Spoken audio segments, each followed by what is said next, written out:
Why, hello everyone, how are you doing this fine day? Hope you're enjoying your week. Welcome to another survival challenge. In particular, the First Berserker Khazan survival challenge. That was hard to say. The First Berserker, whatever. For this video, we are doing yet again another collaboration with a little YouTuber known as ARKADE K17. A damn decent YouTuber, if I don't say so myself, that focuses on Souls-like games.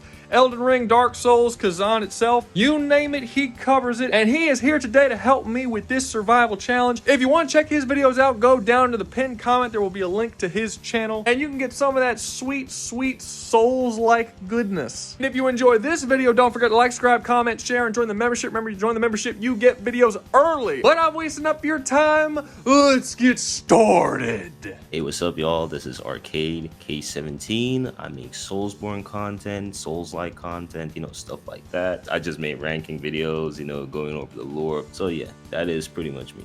Very simple. Very nice selling yourself. I'm a very straightforward person. I'm not gonna yeah. No, man, I'm the shit. You should absolutely come to watch my stuff, man. It's great. It's better than this Rouga Rabid bullshit. This is your opportunity, bro. Steal some of that audience for yourself. Do some audience poaching. All right, shit. If you want me to steal the audience, then hey, come on over. We got fucking ranking content. We'll rank like Soulsborne asses and stuff like that. Come on. There's a video on his channel where he talks about the cake of Soulsborne bosses.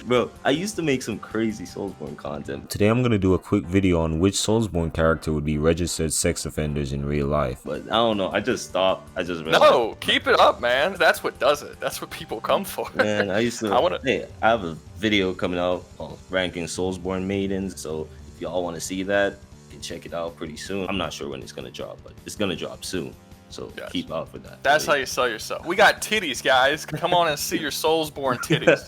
That's okay. So today the video is very simple. We're going to essentially talk about the First Berserker Khazan video game just released. Good game, really fun. I actually like it more than most Soulsborne games, and I haven't told you this, ARKADE, but people who watch my channel know I actually have a lot of issues with Soulsborne games just as a whole, as the way they're designed. Yeah, well, I think the combat for them is lacking. I don't like the fact that there's not a whole lot of story in them. I have issues. I honestly kind of agree with you to some extent. Sometimes I play Elden Ring, and don't get me wrong, it's my favorite game of all time. I love that game. But after playing Black Myth Wukong, Khazan, and going back to Elden Ring's combat, I'm starting to see why some people may not enjoy it as much compared to Khazan or something. The problem with the Soulsborne games and their combat is I like action games. Before Soulsborne games ever existed, I liked DMC, I liked God of War. More recently, I think Stellar Blade has amazing combat. There's a lot of really, really great combat-based games. So when you have Soulsborne games come out and they're an RPG, but because of the way their combat is designed, they're kind of in the same conversation with a lot of those other action games, and they just don't compare when you put them side by side with those games. I've played most of the Soulsborne games. I think the only one I haven't played Sekiro, which everyone tells me is the best, the one with the best combat. That one is super good. Yeah, and I haven't played Dark Souls 2. But outside of those two, I've played basically every other Souls game that FromSoft has made. I do enjoy the games. I enjoy the exploration. I enjoy the world design, really. That's probably the best thing about the games, and the exploration is fun, and the monster designs are cool, but I do not think the combat is the thing that you play those games for. I think they need to up their game in terms of the combat. If they can make that game with combat from something like a Stellar Blade, Khazan doesn't have as cool of a world as the Soulsborne games. I agree with that. It's not as interesting. The locations aren't as good. The level design is not as good. The intricacy of the levels and how they're made aren't as good, but it has a story. The main character is actually a character, and the combat's way better. And to me, that kind of puts it on a level above most of the Soulsborne games that FromSoft has made, simply because of those three things, because I care about those three things more than I care about the level design, I suppose. I am pretty much almost the same way when it comes on to the games. I still do love the combat of all the Souls games, and when it comes on to Dark Souls 3, for example, I think the combat fit that game the most. But when it came on to Elden Ring and stuff like that, as much as I love the combat, there were times where I'm knowing that hey, something more needs to be done. They need to go back to that Sekiro formula. And if you love First Berserker Khazan, you're most likely gonna love Sekiro because their combat is very similar. Everyone tells me I missed out with Sekiro. That's like if all of your issues that you have with the other Souls games, Sekiro fixes them. Sekiro is good, man. It's good. Yeah, I'll have to check it out at some point, which is weird. Like it's one of the only ones I haven't played. But anyway, let's get back on track. Basically, today what we're going to be doing is, if you've never played Khazan, it's essentially a story about a guy being betrayed by, I guess we're just going to say, the Emperor for now. Although we're going to eventually spoil this game as this video goes on. So if you haven't played the game, stop. Or if you don't care, keep watching. Get off the video, go home. He gets betrayed by a quote-unquote emperor, and then he ends up going on this sort of revenge spree, trying to get revenge on the people who wronged him. And we're essentially replacing that emperor in the story with these emperors. What were to happen if these evil emperors in this video were the ones to betray him instead of Khazan? How would the story have gone differently? How would Khazan interact differently with these characters than he did in his own story? And we're just going to kind of discuss it. So I have my list of characters, he has his list of characters, and we're just going to go down the list of all the different things and just see like what kind of scenarios might occur. Before we start all that, let's actually talk about Khazan, how strong Khazan is, what kind of a character he is, you know, what are some of cool stuff that he can do? What are his power set for people who haven't actually played the First Berserker Khazan? Arcade, I guess I'll let you take it over since you probably understand the game a little bit better. I did play through it, but I feel like you were probably got a better grasp on it than I do since you made whole videos on it already. Just kind of talk a little bit about Khazan and like a little bit about the character and what his powers are and shit. Okay, so gameplay wise, it's hard to really like talk about gameplay elements, but lore wise, you can tell that he already has a great amount of pain tolerance. That's just one thing. He's incredibly smart when it comes on to strategy, as he was able to like come up with a plan to take down Hismar, the Berserk Dragon with Ozma. He has incredible physical strength, and the reason why I say this is because Hismar can't be harmed with normal weaponry, and the fact that he was able to weaken Hismar with just, you know, regular basic axes and all that stuff, yeah, he's definitely strong. Now, in terms of like some of his feats, look, you're gonna get tired of me bringing up Hismar, but trust me, this is like one of the biggest points for him. He was able to defeat Hismar not only once, but twice. First time with Ozma using chaos magic, and the second time in the actual game itself, when he already has the Blade Phantom within him. And that time he didn't even need Ozma to do that. And mind you, Hismar was such a powerful threat to like the entire continent of Arad where the Empire was. And the fact that Khazan was able to defeat him single-handedly after like, you know, all this time was still like super impressive. Not only that, but he's able to defeat Blade Phantom, whatever. Like Blade Phantom is like the messenger of Karan or Chiron, who's like the leader of the Netherworld. I'm assuming that Blade Phantom has to be somewhat decently powerful to be the messenger of Chiron. The thing that makes all of this really impressive is, for one, he defeats Hismar before he gets the powers of the Blade Phantom, when he's a normal dude. And also, one thing that I think people don't actually look at enough, the Blade Phantom is not one phantom. He's an amalgamation of all of the greatest warriors who have died and gone to the Netherrealm, and he has all of the skills and experience of all of those warriors combined. When he fuses with Khazan, Khazan can actually pull from all of those different phantoms in their skills and abilities. That's what what's it called in the game? The phantoms that you can equip to yourself. Yeah. Like you are acquiring the skills and experience of all of those different phantoms. So Khazan not only beats the Blade Phantom without the use of the Blade Phantom's powers, meaning he overcomes the combat skill of countless other great warriors that are all in one dude, because he does beat the Blade Phantom. That shit's not a tie. He wins. Yeah, he definitely. But also after that, he acquires the Blade Phantom in himself. So his already like superior skill that can defeat all of the other greatest warriors combined now has all of these other greatest warriors combined inside of him. Like, this just gives him even more powers and abilities on top of all of that. Khazan is very impressive. I think it's going to be very difficult to find someone who can outskill Khazan in fight, even if you find someone who's as strong as him, which he is pretty damn strong just normally. Ozma at the end of the game became the Master of Chaos, right? Master of Chaos, literally chaos magic spread it throughout the whole continent, destroying everything, bringing down the entire empire. And the fact that Khazan was able to do this, obviously with the help of Blade Phantom, of course, and defeat Ozma was, in my opinion, possibly his greatest feat. Yeah, well, I will say this. There's one feat that happens with Ozma at the end of the game, and it confuses the hell out of me. So the whole game I'm playing it, right? And there's a big ass hole in the moon. And I'm like, okay, there's a giant hole in the moon. And then you find out when you pick up a lore page that's actually not a hole. There's like a tiny black moon in front of that moon. At the end of the game, when you're fighting Ozma, he goes into his final form. Yeah. He destroys the black moon. But it didn't.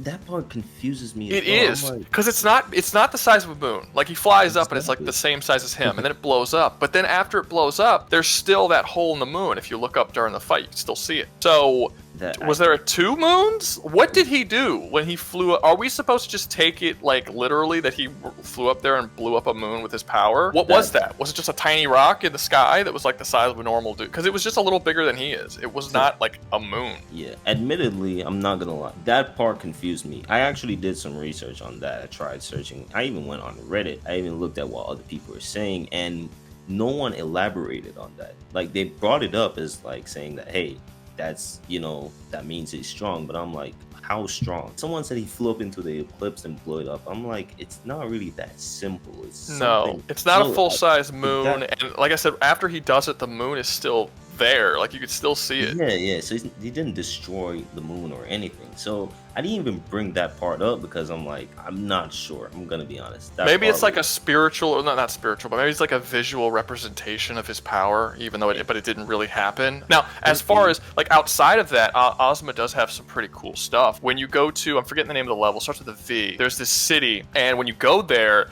like the chaos power that has been released by Ozma is so strong that like the gravity is fucked up, and like you have these massive islands floating in the sky and shit, and it's just the power of his chaos energy that's holding all that shit up there. So that's pretty cool. There's also the fact that the chaos has like a corrupting influence on people, and Khazan seems to be the only person who has a strong enough willpower to be able to resist that corruption, as well as the chaos being able to destroy the souls of anyone who it overcomes, which is pretty cool. It's actually kind of a bummer that Khazan doesn't get the ability to use chaos himself, because then you can give him like soul destruction abilities as well on top of what he's already got. But yeah, no, Ozma does have some pretty cool shit, but I don't know how much of that you could put on Khazan. Like, yes, the chaos is making a gravitational pull and having all that shit left up the air, but it's not like he ever chucks an island at Khazan. He never actually specifically uses that power towards Khazan, so I don't know if you can actually say that Khazan is equivalent in that way. So this is one of those things where I think gameplay and actual lore itself comes into like, it's very iffy, you know what I mean? Obviously we never seen him like do anything super crazy to Khazan, like throwing an island or chunks of large buildings at him. But at the same time though, how I see it is a guy that's able to do all that crazy stuff but was still defeated by Khazan just proves that maybe Khazan was just the better fighter and can overcome all that stuff. It's very hard to really look, I think it's a pretty simple thing. You could argue that the chaos power, it's magic. A lot of people want to look at the magic stuff that people do, like mages are like, oh, he can, you know, alter the weather, right? So we're going to take the energy that is required to alter the weather, and we're just going to put that as their just base power, you know, like they could put that into a punch if they wanted to, and it's like, that's not how it works. Magic is usually magic, and then physicals are usually physicals. Exactly. We know that Ozma's magic can do all kinds of crazy shit that he can't necessarily do physically. Just because the chaos magic can lift all that stuff just by its own force doesn't mean he can go and like bench that shit. You know what I mean? That makes sense. Actually, I like the way you worded that. I like the way you worded that.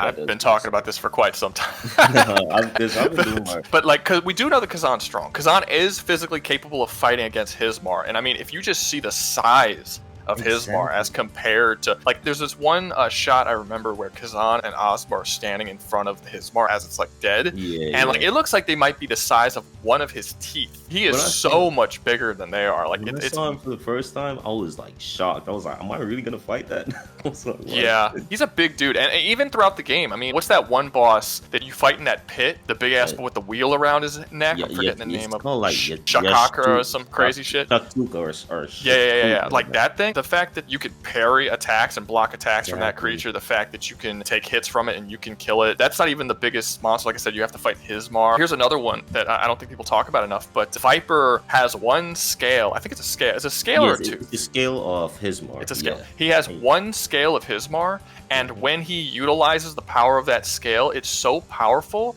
that it blackens out the sun. The sun goes away, and now we're not sure if it blackens out the sun and it's changing the weather, or if he's just creating some kind of black fog or something. But every time we see that shit being used, all the light goes away. It's used twice, because it's used by Viper and it's used by Xylence, and both times that happens, everything gets fucking dark. I don't know if he's like altering the weather or whatnot, but there's some kind of odd effect. Another big thing, Khazan can't die.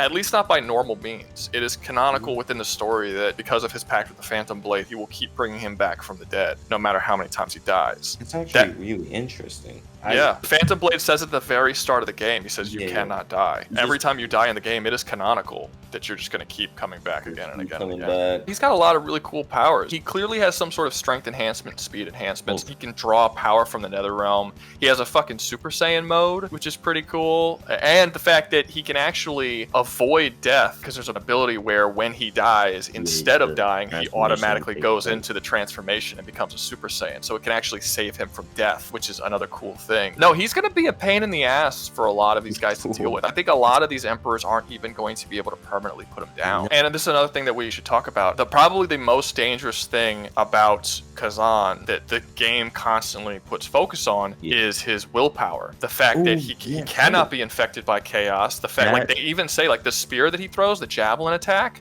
that is him willing it into existence just through the power of his own will. The only reason why he wasn't possessed by the Phantom Blade was because his will was so strong that it just completely denied the Phantom Blade's access to his mind. And Phantom Blade was shocked by this. They're like, I didn't even think this was possible. This dude's willpower is so unbelievably strong. I mean, we're talking about a dude who beat the shit out of the Phantom Blade, a being that is all of the greatest warriors, and then was just like, you know what?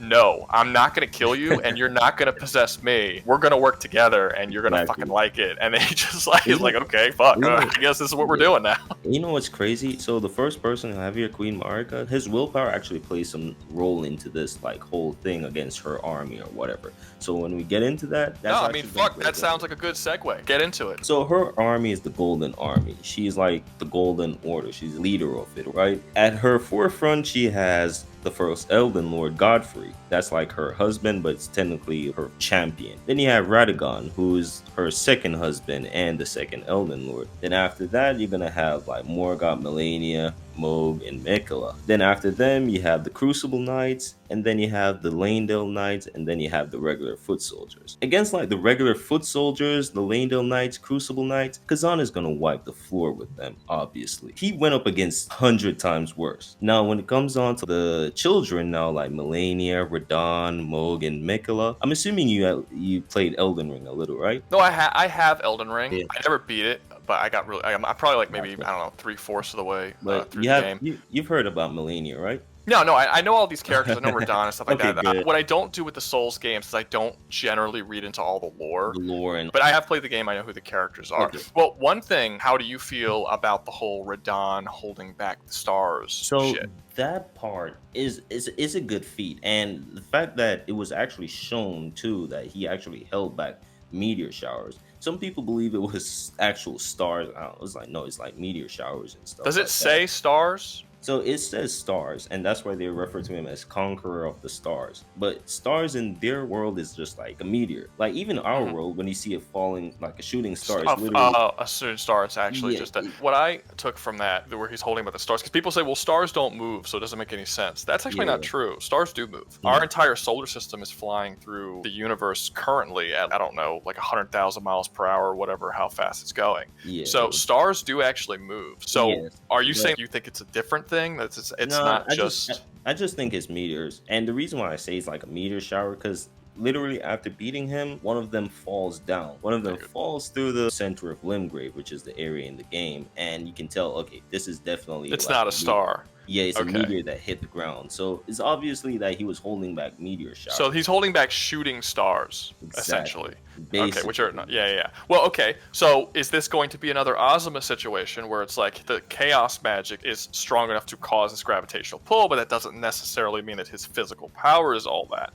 That's a just good because question. Radahn can hold back these meteor showers, that doesn't necessarily mean that every single sword swing he does is of equivalent force to what it would take to hold back those stars. Exactly. I guess what would you think about that as like how strong is he actually on a physical level? Is he strong enough, fast enough, and skilled enough? Are any of these kids strong enough, fast enough, or skilled enough to compete with Khazan on in par? terms of pure brute strength, out of all the kids, it's definitely Radahn. He has more brute strength out of all of them. Now, in terms of speed, it's definitely going to go to Melania. Melania and Radahn already fought, so we already know how strong both of them are on a level. When I put this down on paper, I knew that Radahn couldn't possibly be Khazan. He would give him a decent fight, a decent run for his money. You know, he's imposing, he's strong, he's big, but he wouldn't win in my opinion. But Melania, on the other hand, while she's not as physically strong as Radahn or maybe Khazan, what she does have is Scarlet Rot. It's not going to be super crazy effective against Khazan, but pre-Blade Phantom, then yes, Scarlet Rot would absolutely most likely kill Khazan. Most likely, not 100%. But with the Blade Phantom, I'm pretty sure like no poison, nothing like that can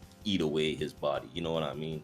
Is there not a resistance in the game that Khazan has that would kind of be the equivalent to Scarlet Rot? I'm trying to remember all the resistances. There's poison resistance, but I don't know if that would necessarily there's equate. poison, there's hallucination, there's chaos, and there's plague. Plague, yes. Plague might be similar. I mean, I don't know if it's necessarily the exact same, but because Scarlet Rot is kind of like a Super Saiyan version of a plague. So, yeah, but it's because the Scarlet Rot is actually backed by like an outer god, so it has like divine origins. You can also say that even if Scarlet Rot does get on Khazan and it kills Khazan, he'll just come back to life. He just exactly. So that's why I said Blade Phantom Khazan definitely wipes the floor with her. Pre-Blade Phantom, that's when I'm like, because here's the thing, he could kill her before she uses the Scarlet Rot. That's the issue with Melania. She don't fight fair. Literally in the fight with General Radahn, she landed the blow, but she knew she was gonna lose, and she automatically bloomed. And that bloom alone was able to infect a whole continent. Don't get me wrong, the lands between is not as big as the first Berserker world, but it was powerful enough to like terraform and infect a lot of people in that continent to the point where it's basically a wasteland. It mutated creatures and everyone within it. So pre-Blade Phantom Khazan is definitely not gonna hold up too well against her. Well, I think we're not even going to really talk about pre-Blade Phantom Khazan. So Blade Phantom, yes. The story starts, like right when you start the story, he gets the Blade Phantom. So we'd basically be talking about a version of Khazan that we didn't even get to see. So Blade Phantom Khazan definitely gonna get over that pretty quickly. He can always come back to life. And as we can see, our character killed Melania in the game. And I'm gonna be honest, our character is not as strong as Khazan. As much as I love Elden Ring, the Tarnish isn't as strong as Khazan. Khazan will eventually win, definitely. I think you can argue that Khazan is also considerably faster. I don't know how fast you would say that characters in Elden Ring are, but there's actually a visual representation in the first Berserker where when you dodge shit and you get like a perfect, like a brink dodge, you actually create like an after image effect that I think is meant to be literal. It has the exact same visual cue as creating an after image, which essentially means that Khazan can move so fast he does create after images. Actually, that's pretty fucking fast. I actually like that idea.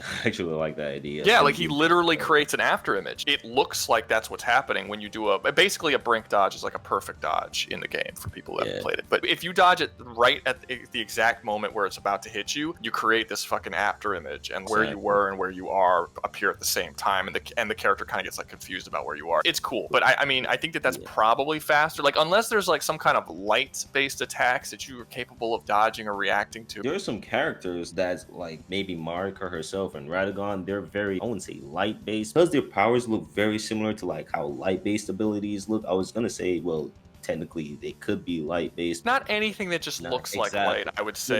That's when I necessarily thought like, I mean, you can argue that Magic Missile from Demon Souls looks like light, but Magic Missile is clearly not light. But there is a character that I know is not really one of Marika's children, but it's her step-brother, half-brother, Malekith the Black Blade. While I don't think he would win against Khazan, I feel like out of everyone, he would put up the most fight. And the reason why I say this is because he wields Destined Death. The Black Blade itself is infused with Destined Death. What this means is that it erases not just the body, but the soul as well. And it's most likely a one-hit kill. So in gameplay, it obviously doesn't work like that. Obviously, when you get hit by it, all your health does is constantly drop, like it depletes. But in actual lore, this weapon could potentially one-hit kill a lot of people. Well, to be fair, the fact that Khazan is capable of resisting chaos magic could translate over into... Now, I'm not saying that it wouldn't hurt him, because he's still affected by chaos magic. But it sounds like this sword works in very much the same way that chaos magic does, so it would probably be about as effective. Like, it can destroy Khazan's soul if it hits him enough times. Like, I don't think that Khazan would be able to die to this sword and be okay. But I don't think he would die in one hit either. But then I think about it like this, and this is probably not a fair way of thinking about it. I've read somewhere that lore-wise, or a character in the game in Elden Ring, when fighting Malekith, we didn't die to him or get hit by him. It's only gameplay. And I'm like, our character is definitely skilled in the game and all that stuff, but you know, if they can do it, why can't Khazan as well? I think you can argue very easily that Khazan is more skilled than any character in Elden Ring. Exactly. And so I would say that Malekith is definitely the one that's going to pose the most threat to him. Well, we haven't gone up the hierarchy yet, but there's another character that I wanted to talk about, and that's Miquella. But here's the thing with Miquella. He's obviously physically weak as hell. Like, he's super weak. And Melania is literally his sword, meaning his personal bodyguard, I would say. So he's that weak. However, Miquella has this ability to charm people. He can basically mind control people. But here's the thing, Khazan has such a strong willpower that won't even work on him. Literally, Blade Phantom was shocked that Khazan was able to resist him. And that's a more powerful version of mind control or charm. Yeah, some people consider things like possession and mind control to be different, like one's like a mental control. But I think that the idea in the game that Khazan's willpower is capable of overcoming things like soul destruction and possession and all these things, it is not a leap to assume that he would also be able to resist domination of the mind, since he's shown to literally resist death itself. His willpower is insanely strong. Yeah, moving up, when it comes on to Radagon and Godfrey the First Elden Lord, Radagon is not going to put up too much of a threat to Khazan. He's basically Ozma, but on a smaller scale level. And to be fair, I'm just talking about him based on the game. There's not too much feats of Radagon. Now, Godfrey, on the other hand, which I find very funny, because in the lore, Godfrey was a barbarian that was enlisted into Marika's army. He eventually rose high enough to become her, like, right-hand man, basically. And I find that funny because it's similar to how Khazan was just a barbarian at first. Then the Emperor was like, I like this dude. Put him in the military, and he rose up to be Great General Khazan, the right hand, not really the right hand man, but the guy that takes orders only from the Emperor. Always found that interesting. But Godfrey's not gonna win this. See, Godfrey is more like a pure physical type character. He doesn't really have any like special abilities, anything like that, other than physical strength. So he's for sure not gonna win against Khazan. And the final girl, Marika, we haven't seen anything from her. We haven't seen any feats. We haven't seen anything like that. We do know that she has great control over people and has an immense amount of army, but that's about it. However, I've done some research, and the closer you are to that top, the more powerful you are, and she's most likely the most powerful being in the entire Elden Ring verse. But at the same time, I don't think it would be too powerful, because we fought the Elden Beast in Elden Ring, and I would say he's like a more tame version of Ozma, but I still see Khazan coming out on top, even if he went up against Marika. I don't even really think Khazan needs a whole lot of the powers that we've talked about him having. His skill level is so high, and his physical strength should be enough to damage anybody here, and he's fast enough. Even if you do take away all of his Phantom Blade powers and just have him be him, I still think he would probably outmatch them in terms of raw power and skill. I do agree with that, but the only person I think that would give him a hard time, and I wouldn't say hard time in terms of physical speed, strength, and all that stuff, but more like the fact that he knows that he can't get hit at all, is what's it called, Malekith. No, again, Blade Phantom, obviously he's not gonna like die to that. Maybe, who knows. It's kind of iffy when it comes on to immortality in the games, because they all operate on a different scale. But if we're talking again pre Blade Phantom, he's probably gonna have a harder time with Malekith again. I mean, like I said, I think just him taking on and beating the Blade Phantom, which is what, the second boss of the game, so he does it at the very beginning, like that's a more impressive physical like skill feat. That does not count the late game where he's literally taking on Ozma. That's what I mean by you could basically take away all of his netherworld powers. Yeah, and I still think I just think he's more skilled. I don't think there's any evidence that Marika or Radahn or even any of the top fighters have that level of just pure fighting skill. That's actually really true. If the games doesn't really like go into their feats all too much, but yeah, that is actually true. Yeah, I think there's going to be very few characters that we're going to talk about, and I've got some skilled characters here, and I don't think I'm going to be able to comfortably say that any of them would outskill Khazan in a fight just because he was able to beat the Blade Phantom, which is again an amalgamation of a bunch of different skilled warriors all fused into one dude. So, and we don't actually know how many phantoms are in it, but I mean, you also have to think like every time you find one of those ashes, you know, so yeah, those type of ashes, that's you adding more souls to the amalgam phantom. So you actually get even that's what you're doing. Yeah, that's, you can hear their last thoughts. When you walk up to it, it says absorb. You're absorbing their soul into the amalgam, so you're adding to it. As the game goes on, you are actually making the Blade Phantom more powerful by constantly absorbing more souls. I think one of the bosses, I forgot what boss you absorb. Is it not, what is her name? That shield girl? Do you absorb? Someone's soul you absorb. I don't remember which one it is. It might be the princess. I don't remember.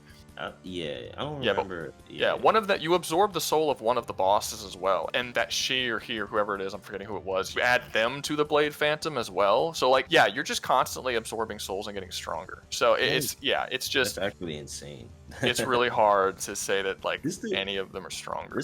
Kind of busted. No, I think he's. Oh yeah, Khazan's busted as shit. I got some stuff here. I got some stuff here that I think might do it. So I think we've pretty much done. Unless there's something else you want to add about Elden Ring. He's pretty. The Golden Order is pretty much finished with Khazan. So yeah, done. I can't do anything. I do think it's weird that none of them can resurrect. Because like, isn't the whole thing of Elden Ring is that no one can die there? So, like no one can die, but yet like Marika and a lot of these other characters don't come back after you kill them. Shouldn't like lore-wise they all come back? They technically can come back. It's just that we don't know lore-wise how long it's gonna take. I know gameplay-wise it's very instant, but lore-wise it could take them years. So in reality, Khazan would only be able to permanently get rid of these people if he also absorbed their souls into the Blade Phantom. Most definitely. Which is pretty crazy to think about. Like if he goes and beats Radahn and then absorbs Radahn's soul and adds it to the Blade Phantom, getting all of the skills and abilities of Radahn, and then going up against Rouga, he would become even more powerful if he started doing that. That would be pretty cool. Yeah, this is a victory, hands down for Khazan. Even in the notes, I said Khazan wins. I still agree.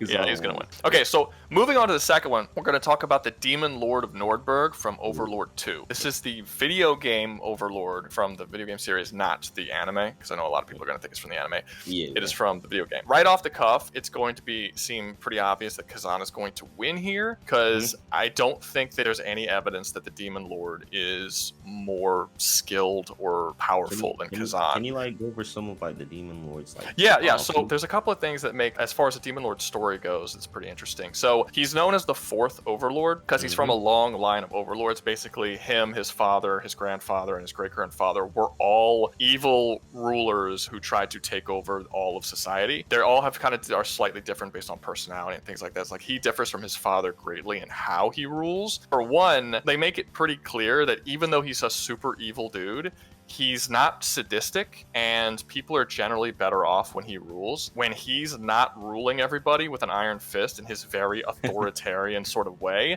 things are just fucking chaotic. You just have a bunch of different countries and factions who are all not listening to their people. They're basically like dumb politicians who are just kind of doing whatever. They're not evil rulers. They're just not good rulers. When the Demon Lord shows up and he takes over everything and sort of rules over them with an iron fist, everyone actually likes it more. The people he's not ruling over hate him because he's a dictator. But once he becomes a dictator, they're all like, actually, this is way better than it was before.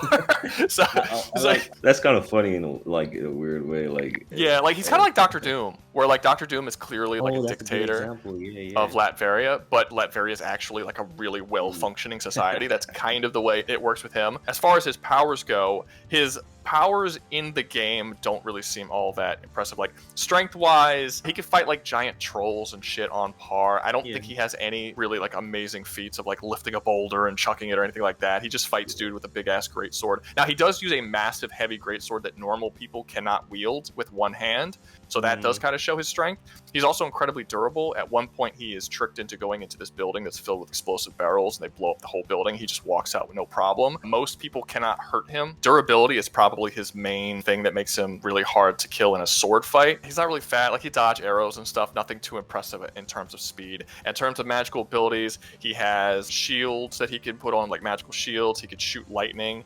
He does this thing where he fires like this string of lightning, like he can fire like 5 different lightning, I guess, beams or something out of his hand, and it like hits and it arcs to a bunch of different people, so he can hit like 20 dudes with lightning blasts all at the same time. He can shoot fireballs, like all very, very basic magical abilities. He also has domination abilities where he can control the minds and the wills of people around him to force them to obey him and do whatever he wants them to do. He is oftentimes shown dominating the minds of civilians and having civilians attack the soldiers that are trying to attack him, basically forcing them to kill their own people in order to fight him. That's a pretty big one. When it comes on to that manipulation power that he has, who's the strongest person he ever used that? No, it is specifically stated that it only works on the simple or weak-minded. Okay. So it's not going to work on Khazan, but if Khazan is fighting against him and he decides to start taking a bunch of innocent people and throwing them at Khazan, that would make Khazan's job a lot harder in fighting the Overlord, because Khazan's not going to want to start slaughtering a bunch of innocent people to get to him, and he will probably be forced to do that if he wants to overcome him. You also have his minion powers.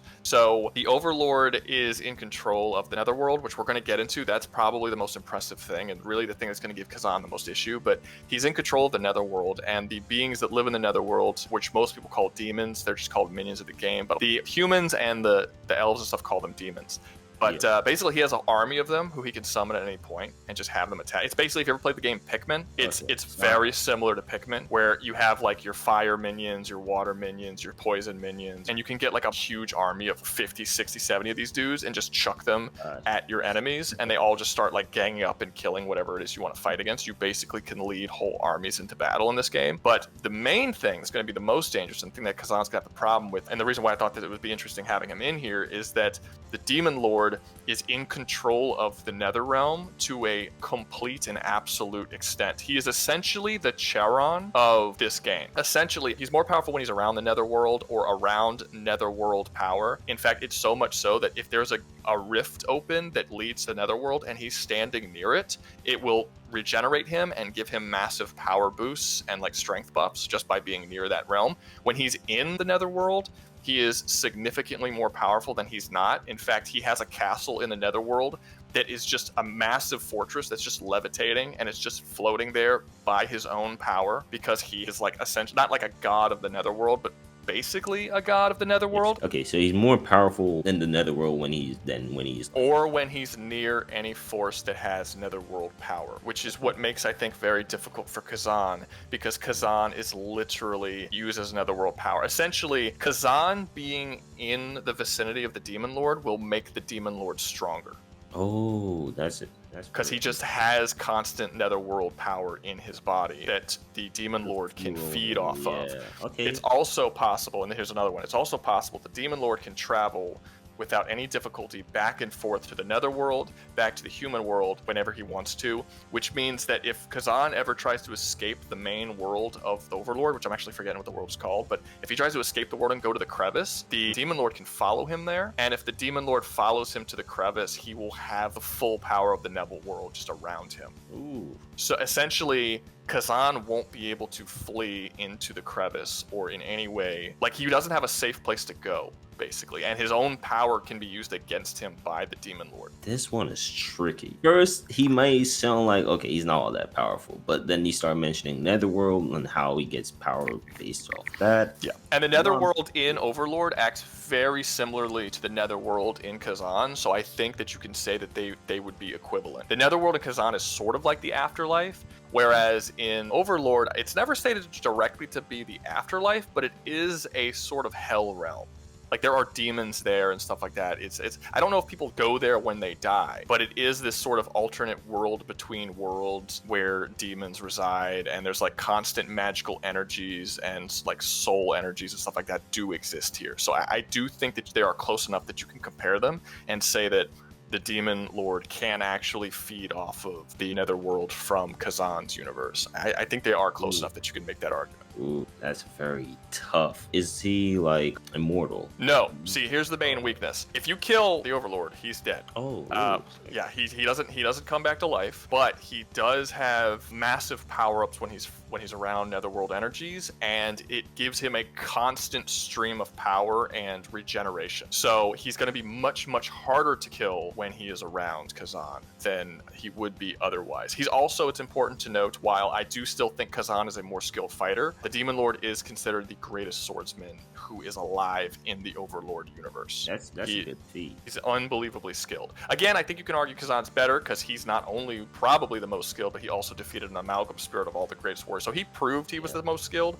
and then became even more skilled by having those on top of him. But Overlord is the most skilled, like, normally. That is such an interest. So how I see this might go is that, like, when it comes on to like his armies and all that stuff, I think Khazan handles that. But when it comes on to him himself, I'm trying to think of how this battle would go, because I could see Khazan winning. This is gonna sound crazy, but I could see Khazan having a better chance of winning without the Blade Phantom. Do you know what I mean? Yeah. No, I absolutely think he would probably Which is win. crazy to say. Well, I don't necessarily think he would win without the Blade Phantom. Because while it's true, I think he's more skilled, I think he's probably stronger, and he's probably faster, I don't necessarily think he's more durable. I still think that Overlord takes it in terms of durability, and he could take hits from Khazan. But also, the Demon Lord does not fight by himself. He has a whole army of minions, and he has a lot of different magical abilities. Basically, Khazan is going to run out of stamina very quickly, trying to get away from, I mean, I don't know if you can get hundreds of minions on screen. I don't remember exactly the number that you can get, but it is not difficult to get, 30, 40, 50 minions on screen at a time to attack your opponents. And they just gather around them. Some of them explode and use fire magic and all different kind of stuff. It looks like Pikmin. They just get around them and just start like doing massive damage to one dude. And I think it's going to be very difficult for Khazan to get away and actually fight this many people at the same time, whether they're skilled or not. It's just by sheer numbers, it's going to be difficult to deal with. And then you're going to have the Demon Lord on top of all of those numbers to deal with. Just because of that, just because of the fact that Khazan will be just outnumbered, I think Khazan without the Phantom Blade is probably going to lose. With the Phantom Blade, you have the fact that I still don't think that the Demon Lord has a way of killing Khazan permanently. That's the thing. Does he have a limit to the amount of power he can have, or does it just keep going it's kind of iffy. Like, you never fight anybody in the Nether world in the Overlord story. Like, when you go there, the entire realm is under your power. Your fortress is just floating in the air because you're just keeping it up. You wanted a floating fortress, so here it is. You just have a floating fortress now. I want my fortress to float. I'm going to use my infinite magical power to make that happen at all times. But that's about it. And like I said, when you go near Netherworld rifts, you get power-ups and you constantly regenerate health and you constantly regenerate magic. So you basically can use your magic limitlessly. That's another thing. Khazan has limited spirit energy and stamina. And I'm not just saying stamina as in gameplay, but actually in lore, like, he can get tired. Overlord, as long as he is around Khazan, he will not tire. And he will not run out of any magical ability. So he could, in theory, outlast Khazan if he can last long enough in a fight. Again, the only issue being when he does kill Khazan, it's not permanent. Yeah, he's gonna come back eventually. Yeah, the only thing I could think of is if he could somehow use his powers over the Netherworld to affect the Blade Phantom directly, but there's no evidence in the Overlord series that he can do that. He never does anything like that in this series, so that would be quite a bit of a stretch for me to say that that's something he can do. Yeah. Do you think that this is more of a timer battle where Khazan needs to get rid of this guy as soon as possible? Would you say it's more about speed? Yeah, I mean, the longer the fight goes on, the more powerful the Overlord's going to get. That's going to be an issue. You also have the fact that if Khazan loses the first time he fights and he dies, right? And then he comes back. Honestly, he might not even have to wait for him to come back. The moment Khazan shows up and the Overlord sees the power that's coming off of him and being like, I know what that is. Why the fuck do you have that? That's mine. Like, what are you doing? He might know that this guy has some kind of connection to the Netherworld or a version of the Netherworld, and he should be able to follow him into the crevice. I mean, he could follow him into the crevice and kill his blacksmith. He could follow him into the crevice and kill all of the people who are helping Khazan and powering him up throughout the game. Maybe he could actually fight the Blade Phantom directly when the Blade Phantom's just chilling in there, and possibly kill the Blade Phantom if the Blade Phantom is capable of being killed through normal means. Remove the Blade Phantom in that way. Khazan essentially will have to beat him before he figures out that the crevice even exists. And here's the thing, I think that's the main part of this fight. It reminds me of UFC. There's some guys who are obviously has more stamina than the other guy, but the other guy has more power. The guy with more power knows that he has to take out the guy, you know, either submit the other guy with his stamina, because he knows that the more rounds, Marab, he's like a UFC fighter. Like, that dude is a machine. Every time after like the third round, he just never, it seems like he gets more energy. And I see it as the same way here, where Khazan needs to get rid of this dude as quick as possible without, you know, wasting any time. How is he gonna know that he needs to do that? He's a warrior. He has, you know, he was a general at one point.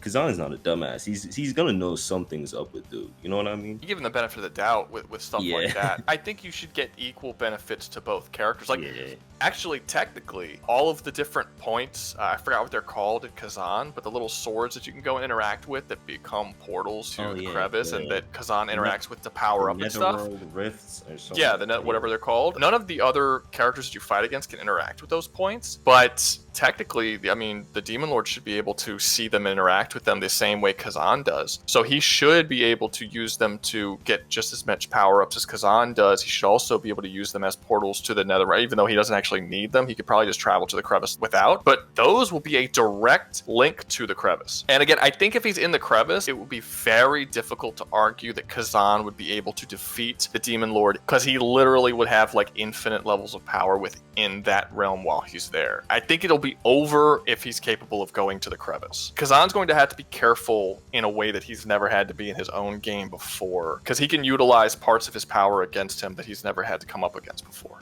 That's very tricky. That is very tricky. Having said that, one thing we actually didn't bring up in the powers of Khazan, the Chains of Charon. Does he still have those in this challenge? He uses them to overcome Ozma, and he's capable of chaining him in the Netherrealm. Or I keep calling it Netherrealm, like Mortal Kombat. The Netherworld. Netherworld. Wouldn't that work to the Demon Lord's advantage, though? I don't know. Like, would he be able to control the chains because they come from the power of the Netherworld? Maybe? That's what I'm thinking about. I'm not 100% sure, but I think it's possible that even using the chains would kind of be ineffective. You can actually say the same thing about the sword, the Transcendence Sword. That also uses the power of the Netherworld against you. Yeah, like, all of this stuff might be completely worthless, or at least vastly less effective than it normally would be. I think that the Overlord has a good chance of winning, but I feel like there's too many ifs. Like, if he can get into the crevice, which I do think it's possible, and if he can kill the Phantom Blade, which we're not even sure if that is possible, he wins. Once the Phantom Blade is removed and you can now kill Khazan, it's fucking over. But if you can't kill the Phantom Blade, then it doesn't matter if it gets in the crevice or not. It doesn't matter if he has infinite levels of power. He could just keep killing Khazan in there for an eternity, and Khazan will keep coming back because the Phantom Blade will keep bringing him back. There's no evidence that the Demon Lord can permanently put down, essentially erase souls is what he would have to do to defeat the Phantom Blade, because that's what he is. He's just a soul. Based off this, wouldn't you say that Khazan would eventually win? Yeah. Probably. It would take forever. But I do think it would only be possible if the Demon Lord didn't use what he knows would be a big advantage. Like, if he knows that Khazan can use the Netherrealm in that way and could just keep coming back over and over again, anytime Khazan shows up to fight him, he should just be able to, like, okay, let's take this to the Netherworld so we can fight on the same level. It almost seems like it would be like an infinite fight. He would have to catch the Demon Lord when he's not prepared for a fight with him, and he would have to take him on and take him out very, very quickly before he can get overwhelmed by his minions, before he could start sapping power from the Netherrealm to enhance his ability, before he could do like all of this stuff that's going to make the fight a lot harder for Khazan to actually deal with. Now, having said that, it's not going to be all that difficult. Well, or at least it's not going to be as difficult as it otherwise would be. The third Overlord, who I believe is called the Infernal God, who is the main character of Overlord, the First Overlord game. The way that he ran his army was very hands-off. He was the Overlord. He sat on a throne. He had his army of minions. He used his minions to fight on the front lines while he commanded them from the back. He would attack villages and towns and stuff with his minions while he like took like a role of battle commander. That's not how the Demon Lord operates, the son of Infernal God. He doesn't operate that way. He is a frontline fighter. He's more hands-on. Oh yeah. If Khazan hears about a village being invaded and the Infernal God was in control and he goes there, he's going to see an army of minions attacking a village. If we're talking about the Fourth Overlord and the Demon Lord attacks a village and Khazan goes to save that village, you are guaranteed that the Overlord is going to be there. The Demon Lord is going to be hands-on there attacking that village himself, and he's going to be at the front lines of his own battle, which means that Khazan's not going to have to fight through an entire game's worth of enemies to get to this guy. Just to reach him. You know, yeah, it will not be hard for Khazan to fight him. It's really just going to be a case of who's going to figure out how to kill who first. Will the Overlord be able to figure out how to put down Khazan permanently, in some way separating him or taking out the Blade Phantom? Or will Khazan be able to get by the very impressive defenses of the minions and the Netherworld amps and just his general really buffy nature of the Overlord before he figures that out? Flip a fucking coin, man. Like, I see this fight going, I like to say it's 50-50. I see, like, let's say one universe they fight, I could see Khazan winning. The next universe they fight, I could see like the Demon Lord winning. It's very much like one of those scenarios, but it's such a good matchup though. That's what makes it super good. Yeah. But again, you do have the fact that Khazan is still the better fighter. Khazan is still stronger. And I feel like that's why, even though they're very like 50-50, that's why I'm still somewhat leaning more towards Khazan at the end of the day. But again, if you look at the Demon Lord, he has an army on his side that he uses during combat. He has a much larger variety of magical abilities that he can use. And he is still a very skilled swordsman. It's not like he's going to be completely slaughtered by Khazan. Khazan is definitely more skilled and will beat him. But I don't think he's going to be like just another one of the fucking dragonkin that you kill on your way to the boss monster. Overlord will be one of the boss monsters. But he'll be a boss monster that also has an army of fucking minions he can utilize and constantly gets stronger and regenerates as you're trying to fight him. I think he would be like the hardest boss to fight. I like one thing that I think is really going to hurt Khazan is the fact that health regeneration doesn't exist in the Khazan universe. Characters don't heal as you're fighting them, where I have quite a few characters on this list where that is indeed the case, where they are just constantly regenerate. And it's like, that's going to be a pain in the ass for Khazan to deal with. The fact that he won't just be able to slowly eat their health away and kill them normally. Yeah, this fight is very like, oof. It's a cool one. I like it. I like it a lot. I like fights like this where it's like no one truly outclasses the other one. It's just like this person has their strength, this person has their weakness. Well, they outclass each other, but in different areas. That's what I meant, like truly, where it's more like, again, you said in different areas.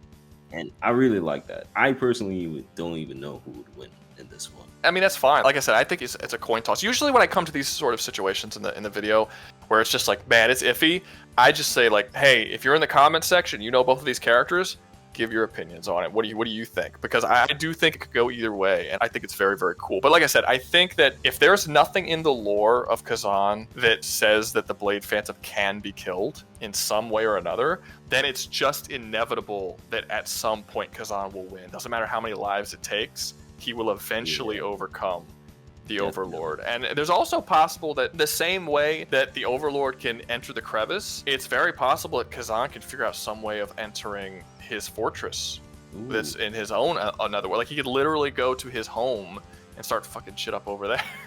You know, I don't think he would want to fight him in his home necessarily. He would want to catch him outside. It's a benefit for the Overlord to be able to travel into the Netherworld on both sides, and it's not necessarily a benefit for Khazan. But that is something he has the option to do, you know, if he really wanted to. So I don't know. It's a cool one. It's really a cool. It's a cool definitely. One. So let's say this one is definitely a coin toss. Like yeah. So I guess the next one we got is yours, and you have Griffith from Berserk, right? So tell us a little bit about Griffith.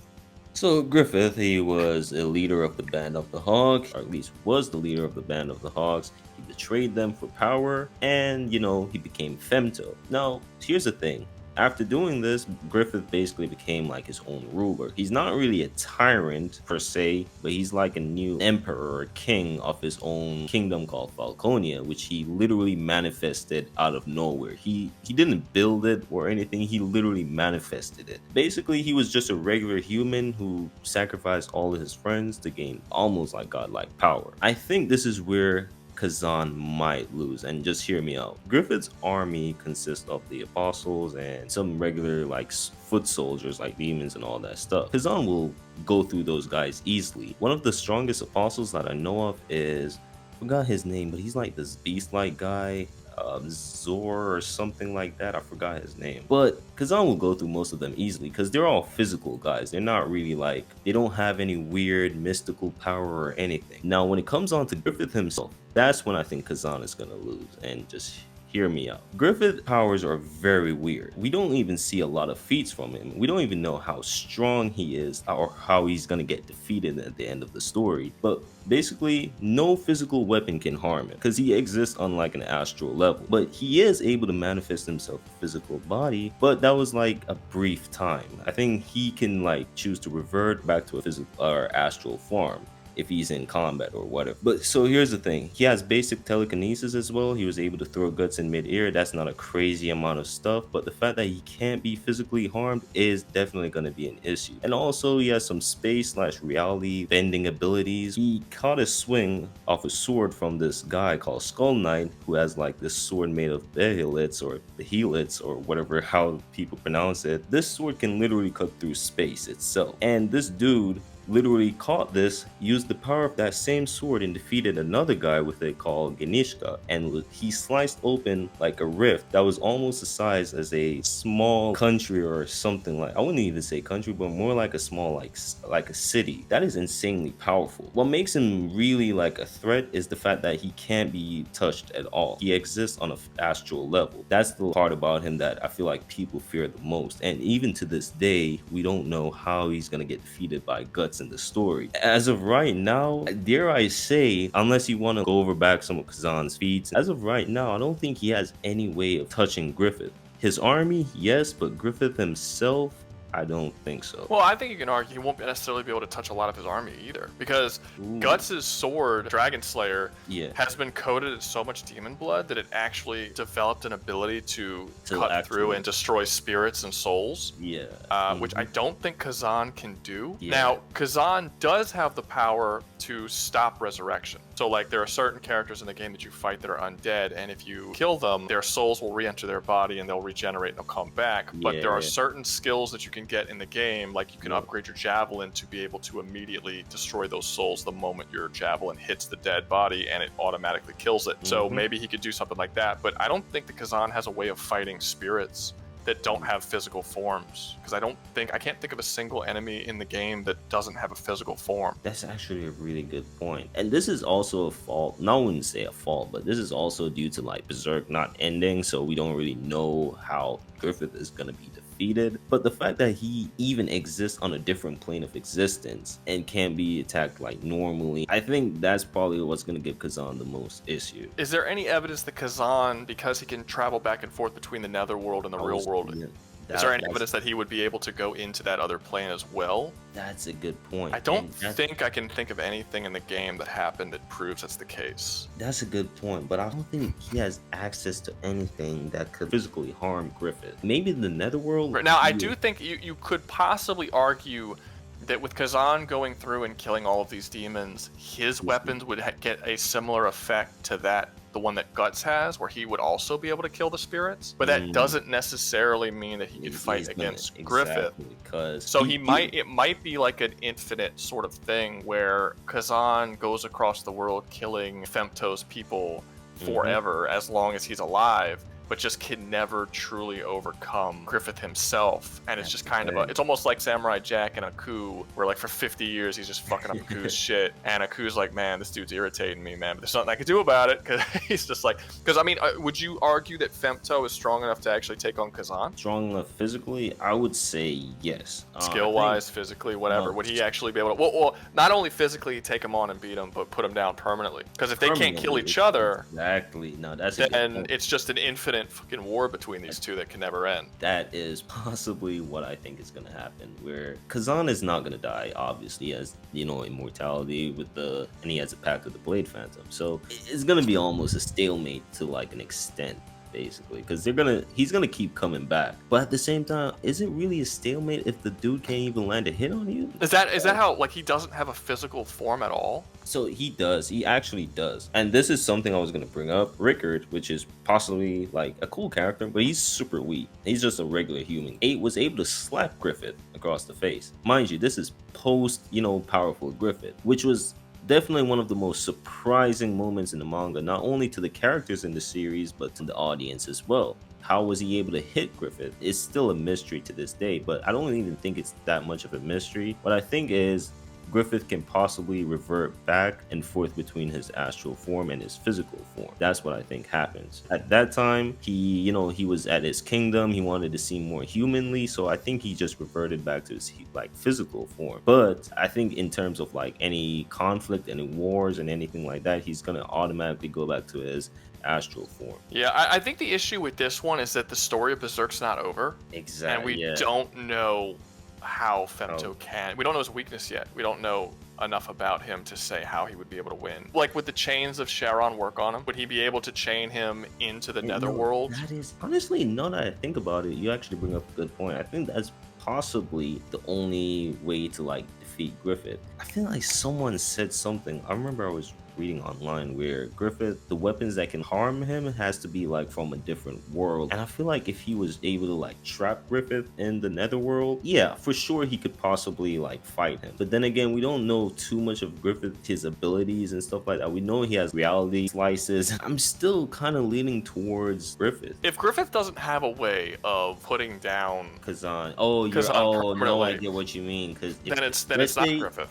Let's say he's trapped him inside the netherworld, and let's say he's able to physically like harm him. The fact that Griffith still can turn into has a physical form and was able to get caught off guard by Rickard with the slap, it just means that potentially the chains could possibly work on him. I mean, it really depends on whether or not he could physically interact with him. If the way you're describing it almost seems like if Femto doesn't want to be physically interacted with, he can't be. So you basically just phase through him. But at the same time, do we count the Blade Phantom as being a being that is... Does Blade Phantom phase through shit? Like, is that something that he does, but for whatever reason, Khazan can interact with him normally? Because if that's the case, then Khazan does have the ability to interact with people who normally you would not be able to interact with. But then again, I still wouldn't say that's necessarily the same thing if he's actually in a different realm. No. And you're just seeing like a spectral version of him. I don't know. This is a difficult one. I feel like you would have to have the ability to destroy his astral projection or like go into that other realm. And I don't think that there's any evidence that he can do that. Here's the thing. I'm not sure how much you want to use Khazan's transformation into this, but you know that in his transformation, he doesn't really use normal weaponry, right? Because doesn't he conjure different type of weapons during this transformation? Yeah, I mean, I think honestly, that's just like the truest form of him taking on the full power of the Blade Phantoms. Basically. So you don't think that's him utilizing all of the different skills that the Blade Phantom has without limits. Normally, you can have one Phantom skill unlocked at any given time, but when you do the Phantom form, you just like constantly shift back and forth between a bunch of different weapons that you're using. So I think the visual indicator there is that you're actually just using the full knowledge and experience of all of these different fighters at the same time. Then again, when you use brutal attacks, he does the same thing. If you use a brutal attack, you're not in Phantom form, he'll like manifest a giant hammer, even though he doesn't use hammers, and he'll just like crush the dude's skull. I thought those weapons could possibly be weapons of the netherworld, which means that they technically don't exist off the physical realm, which means they possibly maybe could harm Griffith. Is that the only weakness that's stated for Griffith? Is that he can be killed by weapons that come from another world? Or is it because the weapons that are being used against him have that power? The reason why we all came to that conclusion is because no normal weaponry worked on him. Like swords, arrows, like stuff like that doesn't work on him. At least in his astral form. Yeah, I think this so far, unless Griffith has something that allows him to permanently take out Khazan, like some ability to destroy souls or disconnect the Blade Phantom from Khazan, I don't see a way either of them are going to kill each other. He'll never be able to overthrow him, but he'll be able to consistently and continuously fuck with all his shit. Just annoy him to death. I don't know if it's going to be permanent, but nearly permanently prolong the takeover of Griffith with the same I weapon. want to know what the comment section would think about this, because you can't lie. Even though it's kind of a weird matchup, it is kind of like a curious, like, that is like an interesting. Watch, there's thing. probably something in like the Dungeon Fighter series that neither of us know, where it's like, oh no, yeah, they destroy souls all the time. They can go into astral planes. They do all that shit. But like, we just don't know about it. Exactly. There's probably gonna be something like that. I'm not. Yeah. Also, it doesn't really matter what happens in Dungeon Fighter, because Dungeon Fighter this is a prequel, and we're using the prequel version of Khazan in this particular video. So it doesn't matter what happens. What's crazy too is that some of the timeline stuff kind of diverges in the game. At least one. I thought about that too. Yeah, you're right, because it's like when you look at the story of Ozma in the Dungeon Fighter series, Ozma doesn't get killed by Khazan. Like Khazan just kind of goes away. But you can also argue that it's possible that the story that you get in Dungeon Fighter is one telling of the story, and you're actually seeing what really happened, and the telling is different than what actually happened, kind of thing. It could be something like that as well. They did say that it's still canon to the main lore, but then again, I saw someone else saying that it's like a divergent like thing. But I think I want to see a sequel to Khazan and see where the story goes, because if you get the true ending, it seems like he's going to keep going on to fight this great eye or whatever. I want to see where the story goes from here. I think that this is a really interesting start. I'm kind of bummed out that it ties into Dungeon Fighter, because that means it can only go in one direction. I kind of want them to be able to go in whatever direction they want to go for the sequel. Apparently, Dungeon Fighter is the highest grossing video game series ever, which is crazy to me. Yeah, like it's made more money than GTA. It's made more money than like fucking Fortnite. Like it's made more. Yeah, no, it is the #1 highest grossing game of all time. Never even heard about it till like a couple weeks ago. You know what's crazy? I watched a video last night going over DNF fighting. It was like a game or whatever, fighting game, and the dude said that. I was like, I'm probably misheard or something. And now you saying that makes me go like, okay. Apparently that is true. It is the highest grossing. Yeah. Well, for one, it's really big in Japan. So it does have a large player base in Japan, but like Americans don't really play it all that much. I guess they just spend a lot of money on microtransactions or something. I don't know. I don't know what it is. 18 billion in lifetime revenue is insane. What the hell? It's a lot. Yeah, it's a lot. The more insane thing isn't that it's made that much money. The insane thing is that I've never heard of it, and it's made that much money. I never heard That's of it the crazy part. Until Khazan recently came out. Even though I really like Khazan, and a lot of people are playing Khazan and talking positively about it, Khazan's like small fry shit compared to you'd think that like, oh, this is the first big one that they've made. It's like, no, this is the little bitch game, and the other like the other ones you've never heard of that are just like side-scrolling fun little online game. Though that's the big thing. You know? Like, that's actually insane, because in my mind I was like, damn, Khazan is really gonna put the DNF universe on the map, but no. It's the opposite. It was on the map already. we just missed it. We're blind, I guess. We're on the other side of that map. We didn't catch it. That's funny, though. I never knew that. Okay, so let's move on. I'm actually going to do Sun Li, the Glorious Strategist, next. It's from a game called Jade Empire. It's made by BioWare, back on the regular Xbox, I believe is what I played it on. And Sun Li is not only one of the greatest video game villains of all time, he is probably the most intelligent video game villain of all time. The story of Sun Li, the Glorious Strategist, is there were 3 brothers. There was the Emperor, and then he had 2 younger brothers. Sun Li was one of the brothers. There was this massive drought in the Empire, and the Emperor Sun Han went to his intelligent brother, who he made his general because he was just born as this intelligent genius prodigy. And he's like, we have this drought. I need you to come up with some way that we can get over this drought and save our people. And Sun Li's like, all right, I'm gonna figure it out. And then he comes to Sun Han. He's like, okay, I figured it out. We're going to go to these spirit monks there's in this temple, and they worship this being called the water dragon. We're going to attack this temple. We're going to take the power of the water dragon, and we're going to use it to get rid of this drought. And Sun Han's like, this just seems very like not cool. And he's like, okay, well, do you want all your people to die? And Sun Han's like, no, okay, I guess not. So we're going to go do this. So they plan out and they attack the temple. They kill a bunch of people. A bunch of bad shit happens. All of the spirit monks are wiped out. And then Sun Li becomes a traitor. He tries to betray Sun Han. What he does is all this different kind of stuff happens. So Sun Li kidnaps a baby who is the last living spirit monk. and he fucks off for 30 years. You play Jade Empire as that baby grown up into like, I guess in your like late teens, early 20s, and Sun Li has been your Master Li, and he's like this nice old man who's been raising you in this village. What ends up happening is Sun Han finds out Sun Li's alive, and he attacks the village, and then you as the spirit monk go on this whole quest trying to stop Sun Han. Now, the thing that makes Sun Li such a genius character is the fact that he does not lie to you at all. Like, he tells you right out the gate, my name is Sun Li. I'm sorry I've lied to you your whole life, but let me spill the beans right now. I'm Sun Li. You're a spirit monk. I attacked your temple. I killed all your people. I regret it deeply. I'm sorry that I did that. I tried to stop a drought, and now Sun Han, my brother, who's this emperor who's trying to kill us and coming after us and all this kind of stuff, he went mad with power. We need to stop him. The thing that makes it so cool is that even though he told you all the truth, by the time you get towards the point where Sun Li does eventually betray you, try to kill you, and steal the water dragon powers for himself, you don't, like, everyone tells you that this dude's bad news, and you don't believe them.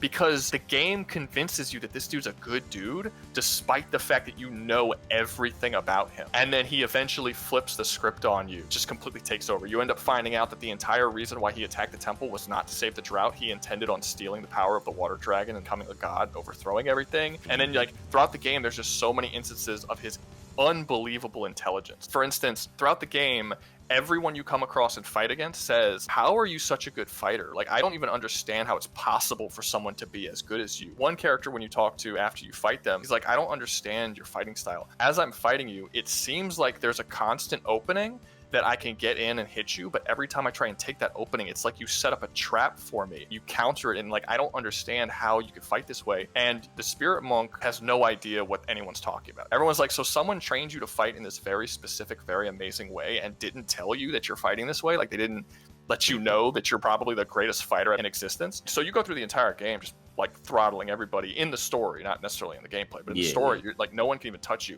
And then you finally get the Sun Li, and he betrays you and all this, and you fight him, and you're literally incapable of defeating him. You end up finding out that the reason why you can't beat him is because he trained you in such a specific way that you could not lose. He trained you to be the greatest fighter in the world, but he put one weakness in his fighting style that he knows about and he can use against you. So literally, he's the only person in the entire Jade Empire universe that can beat you in a fight. That is insane. Because the whole thing is that he needs a spirit monk to take the power of the water dragon so he could steal it. And since they slaughtered all the spirit monks when they attacked the temple, in like a split second, he came up with this 30-year plan to raise this child spirit monk so that he can eventually go and steal the powers of the water dragon and become a god 30 years later, or 20 years later, however long it was. I forgot how long it was, but I think you're a young guy. You're like a teenager or like a low 20s, so it's probably like 20, 17 to 21, somewhere around there. But like in a split second, he came up with this whole plan. He does eventually get the powers of the water dragon and become a god, and he succeeds in his goal. Oh wait, he won? Like, he wins. Well, you end up defeating him after he becomes a god, but basically they make it very clear in the game that it doesn't matter what you do, it doesn't matter what you know, it doesn't matter what anyone said, like, you could not stop him. He is so good at planning and strategizing, because again, he is Sun Li, the glorious strategist, that like there was nothing you could do. From the moment he put all these plans into motion, it was going to happen. He's just that good at strategy, and you end up having to fight him at the end of the game, and then you overcome him at the end after he kills you. By the way, you have to be resurrected and come back to life. That's like, he wins. Like, he gets the power and he kills you. And then the last 20%, 15% of the game is you coming back to life to try and when you show up, he's like, what the fuck? That's not fair. like I planned it perfectly. It's not fair that you came back to life. That doesn't work.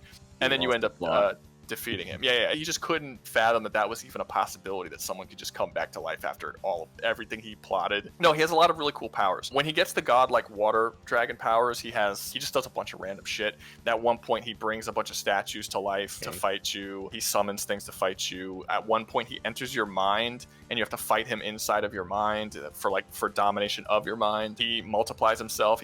At one point, you have to fight like 10, 15 of them at the same time. Throughout the game, you learn a bunch of different fighting styles. He knows basically all of them, but he specifically knows 3 that he kind of utilizes the most, and I think that pretty much all of them are going to fuck up Khazan pretty badly.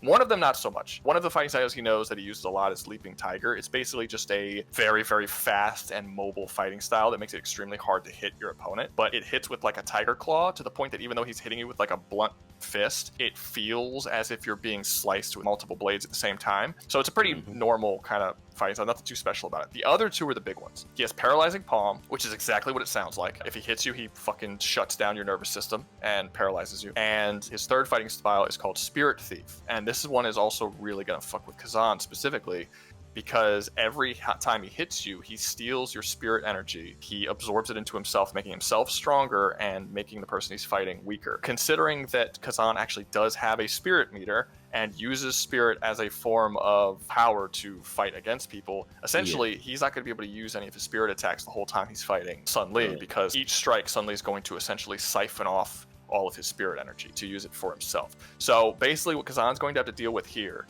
is a incredibly intelligent, close to godlike being that can constantly siphon off his energy and paralyze him with a single strike. So good luck.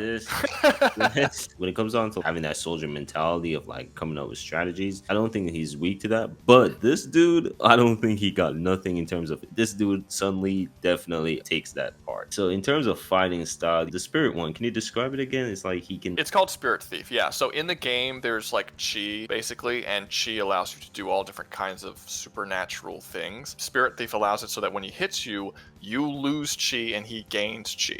But chi is described in the game as essentially spirit, otherworldly energy. I think you can very clearly make a through line from chi in Jade Empire to the spirit meter and the spirit energy that Khazan uses, and the netherworld energy that he uses. Him attacking every strike that he does should siphon off energy from Khazan. Basically, in gameplay, it would like deplete his spirit meter, so he wouldn't be able to use a lot of his netherworld attacks during their fight, as well as the fact that he can use Paralyzing Palm, which I actually think will probably be the most devastating thing, as it literally just shuts down a person's nervous system and makes it so they can't move. While I do think Khazan is an unbelievably skilled fighter, I think that if anyone on my list is going to compete with him in terms of fighting combat skill, it will be Sun Li. Yeah, I'm not gonna lie, this is probably the fight that Khazan might lose. Some weaknesses are, I don't think that he's as physically strong as Khazan. I don't think that he's as necessarily as fast as Khazan. Like overall, physically, I think Khazan is probably more impressive. So Khazan is more durable than him, then. I would probably argue so. Well, before he gets the water dragon, at the very start of the series, at the very start of the game, not series, very like literally the opening level, there's a scene where your village gets attacked by this giant battleship, and you spend like the whole first level fighting all these dudes off, being like, man, there's so many of them. How are we gonna? And then Sun Li just like leaps onto the boat, strikes it with a single strike, and the entire ship explodes, like with one hit from his palm. So I would actually argue that he might not be weaker than Khazan, technically. I would say he probably can't bench as much as Khazan, but I think that the way the martial arts in the game works, where it allows them to significantly improve. And they also have a focus. I totally forgot about this. There's something called focus in the game that only 2 characters in the whole game can use. Sun Li can use it, and the Spirit Monk can use it. And when you use focus, it slows down time to a crawl, and you are the fastest thing, and like everything else is moving in slow motion. So if you count that, I think you can actually argue that Sun Li is probably physically strong enough and fast enough to deal with Khazan. While Khazan probably might have, like, again, as you put it in a good way, Khazan could probably bench more than this dude. I feel like Sun Li has, from what I'm hearing, has more explosive striking power. Like the fact that he's using martial arts allows him to essentially strike. Like it's the same thing with like you know, when you look at like the boxer, you know what I mean? Yeah, like the striking force and the stuff and the things they can do, and the fact that they can enhance their physical abilities through the use of their chi to make themselves more powerful than they otherwise probably should be. When you're the Spirit Monk, I mean, you fight a giant like 25 foot tall stone elephant man with like 2 giant axes, and you can punch him and shatter him into pieces. So like, yeah, there are, I think, striking strength. I think it would be hard to argue that he doesn't have at least comparable striking strength to Khazan, possibly more. I also forgot about this, but Sun Li also does use a giant sword. He only does it in the flashbacks. He doesn't do it in when you fight him in his boss fight, but he is skilled with a sword. So if you want to say like, oh, he's not using swords or axes or anything like that, so he might be at a disadvantage because he's using hand-to-hand combat, I would argue against that, because there actually are characters that use axes and swords, and the hand-to-hand combat is not shown to be any lesser than the sword and those types of abilities. But also he does have a sword, so if it does become a problem that he doesn't have a bladed weapon, he does have access to one, and he can use it if he needs to. And here's the thing, the last resort ad for, well, I'm not going to say it's the complete last resort. But the last thing I had for Khazan was that, well, he's technically immortal. He can use the netherworld. But then again, this dude can literally, as you're describing him, can literally drain that energy, that netherworld energy, right? Yeah. Possibly get rid of Blade Phantom. I don't think he's going to get rid of Blade Phantom that way. I think he's just going to deplete the spirit meter. But I do think he can get rid of Blade Phantom. Oh, okay. And the reason why I think he can get rid of Blade Phantom is because of an ability he knows called Spirit Binding. Spirit Monks, the whole reason why he needs a Spirit Monk is Spirit Monks have this ability to Spirit Bind, but it should be noted that Sun Li actually does acquire this ability towards the end of the game. He steals it from Spirit Monks. Basically, what it allows you to do, it allows you to bind your soul with that of a spirit. The monks use it for a very peaceful, traditional, like almost respectful manner, but it can be used for evil. Like in the game, you could be good or evil, and if you're evil, you can use the spirit binding to bind all of your companions who disagree with you to you. You can actually use it to living beings. They lose all free will and can only do what you tell them to do and what you will them to do. You can also force souls and spirits to be bound to you and utilize them any way you wish, which means technically, if he wanted to, he would be able to use spirit binding on the Blade Phantom and forcefully take those powers away from Khazan. Dude, Ali. Yeah. This dude is busted from how you're describing him. Again, how was he defeated again from in the main? The Spirit Monk comes back to life and beats him in a fist fight. Everything he tries against the Spirit Monk just straight up doesn't work. He sends dudes after him, the Spirit Monk beats them. He tries to enter his mind through this weird mind realm, the Spirit Monk. Basically, you know that weakness that I said that he taught into the Spirit Monk? Yeah. The Spirit Monk learns about that weakness, and he has to untrain that weakness out of him, and then that's the first time he's capable of fighting Sun Li on par. And it's basically just everything that he throws at the Spirit Monk is capable of resisting or overcoming in some way. Basically how he wins. Like, he can't dominate his mind because the Spirit Monk also has the Spirit Binding ability. He's not capable of Spirit Binding the Monk. They kind of cancel out each other's Spirit Binding abilities. So, like, basically, Sun Li has no choice but to just fight him fist to fist, since the Spirit Monk has basically all the same powers that Sun Li does by the end of the game, and they're kind of competing with each other. Yeah. Based off everything you're going off of, I know Khazan is strong, but from what I'm seeing, this dude definitely has more, especially in intelligence too. Like, again, Khazan is not a dumbass, but this guy can definitely, he's not gonna have a hard time with Khazan based on how. I would argue that he is the most intelligent, if not the most intelligent villain, probably the most intelligent character in gaming. It is insane the shit he's capable of getting away with,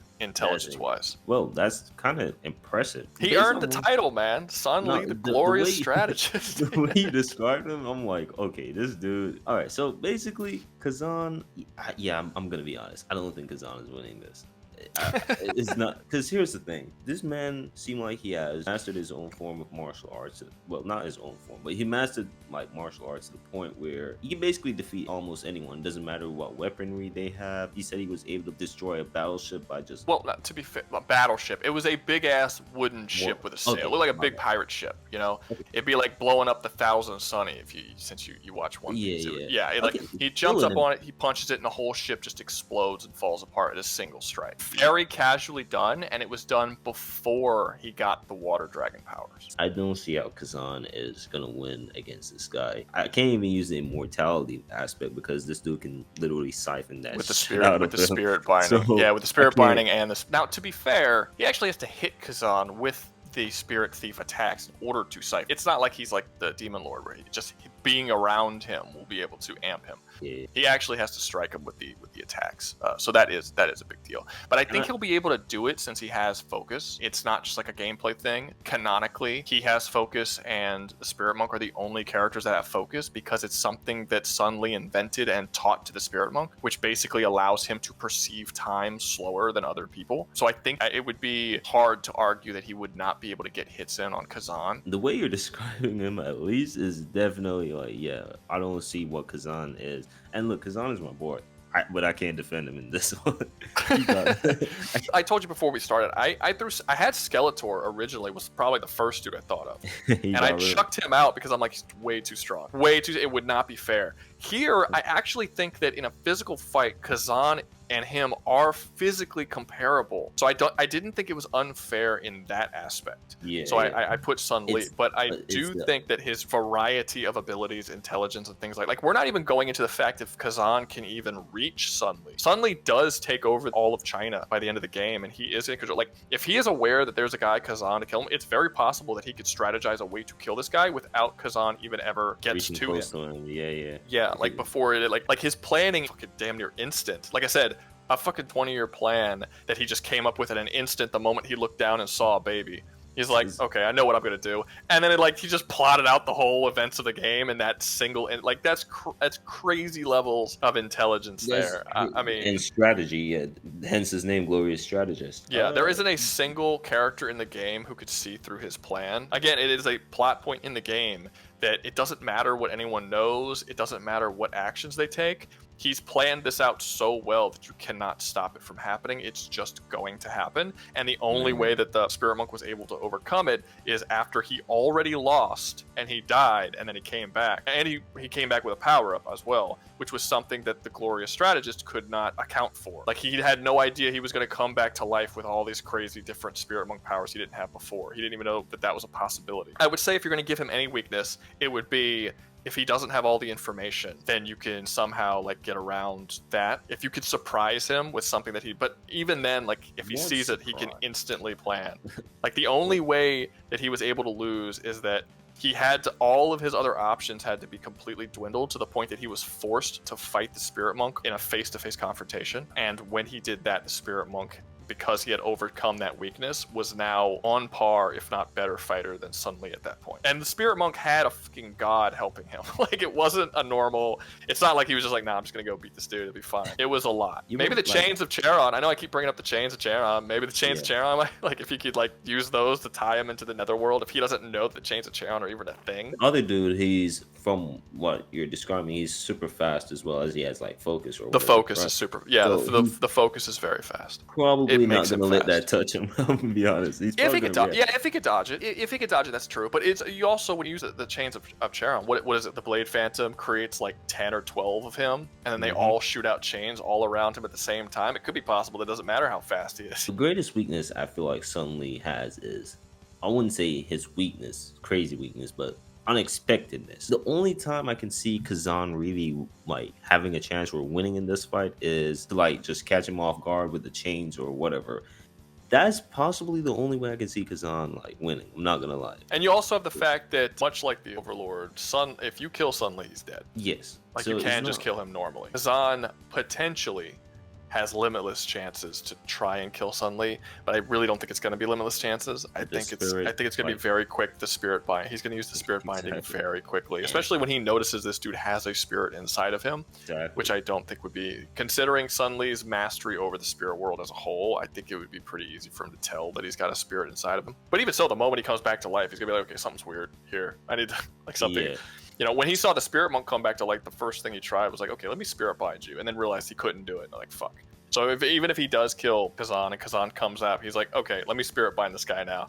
And then that would probably work, because Khazan doesn't really have much against that. And the Blade Phantom definitely does. I mean, maybe you can argue that his willpower could fight off the Spirit Binding on himself, but that doesn't mean he could fight it off from the Blade Phantom, working on the Blade Phantom. So I think you could still Spirit Bind the Blade Phantom. And then it's just you versus a normal, really strong barbarian dude. And it's now really the fight would be relatively easy. Easy for him. I'm not gonna lie. I feel like this win is definitely 100% goes to Sun Li. Again, the only time I can see Khazan possibly winning, is if he catches this man so off guard. But he has to be super close to him too to even use that. So the only way he can win, Khazan could win, is definitely just by a sneak. I don't even say sneak attack. I don't even know is that even Khazan's style. No, that's what I was gonna say. He's a barbarian. He is a berserker.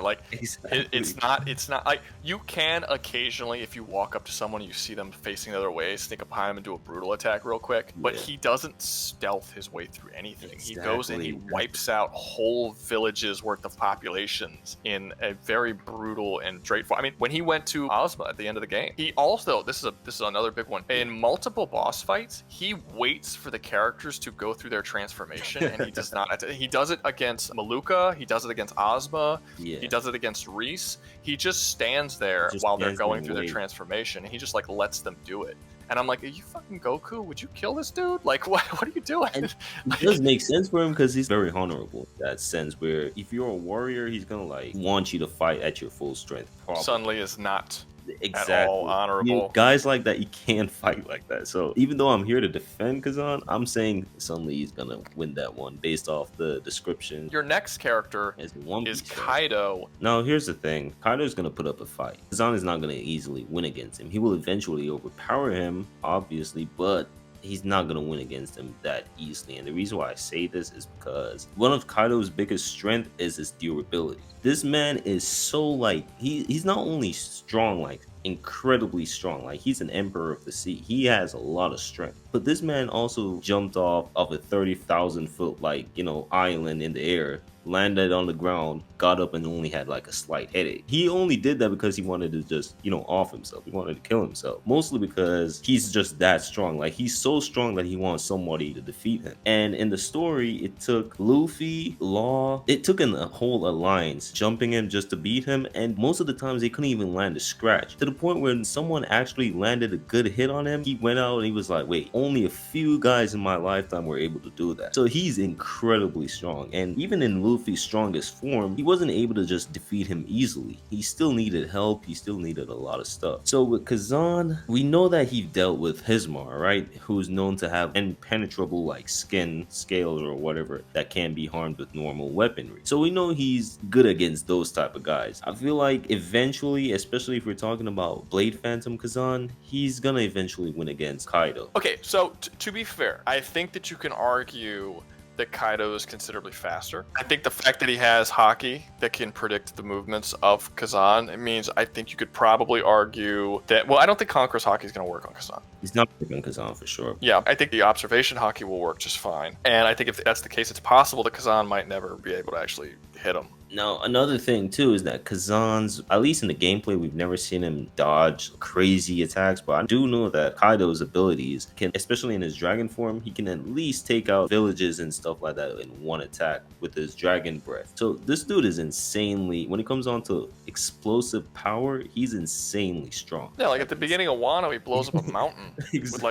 with a single strike. Like the issue here is he can't kill Khazan. Eventually, Khazan will win. It's the same way how Hismar was defeated, where Khazan has fought people who are known to be super durable. That's why I brought up Hismar a lot. And Kaido is in the same or similar boat. That's the main reason why I brought up Kaido, but eventually, Blade Phantom Khazan, he's gonna win. Now, when I was making this, I was like, I know that automatically he would win with Blade Phantom, but without it, it would still be I actually don't think that it's that simple. I don't think you could say that Kaido is durable because no one can hurt him, and then Hismar is durable, no one can hurt him, so their durability is comparable. I mean, Luffy in his first fight with Kaido could not, even in Gear 4th, harm Kaido, despite the fact that we saw Gear 4 Luffy punch Doflamingo so hard that from hundreds of feet in the air, he launched down to Dressrosa and split the country in half. Ooh, like, it pancaked in on itself. If those punches can't hurt Kaido. And also another thing, you like in the Dressrosa arc, Zoro was another character that was able to cut Kaido. Not super deeply, but cut him enough to make Kaido recognize Dude him. Cut a mountain in half with Pika. That's literally what I was gonna bring up. He literally cut like a mountain size. I don't think Khazan is anywhere near that level of force that he would be able to do any damage. Was Kaido even using armament Haki for those attacks? I don't think he was during Luffy's. Knowing Kaido, he probably wasn't. I don't think he was. During Luffy's punches, I don't think he was using any Haki. I think that was just his basic thing without armament Haki. So I don't think Khazan can. The only thing I could see with the benefit of Khazan is, one, he can't die. He'll keep coming back to life. Use it. That's the and main possibly reason. if he can defeat lower level people and absorb their souls and acquire their skills and powers, he can eventually, by gaining enough power from One Piece characters, get to a level of strength and power that he might be able to start hurting Kaido by absorbing souls.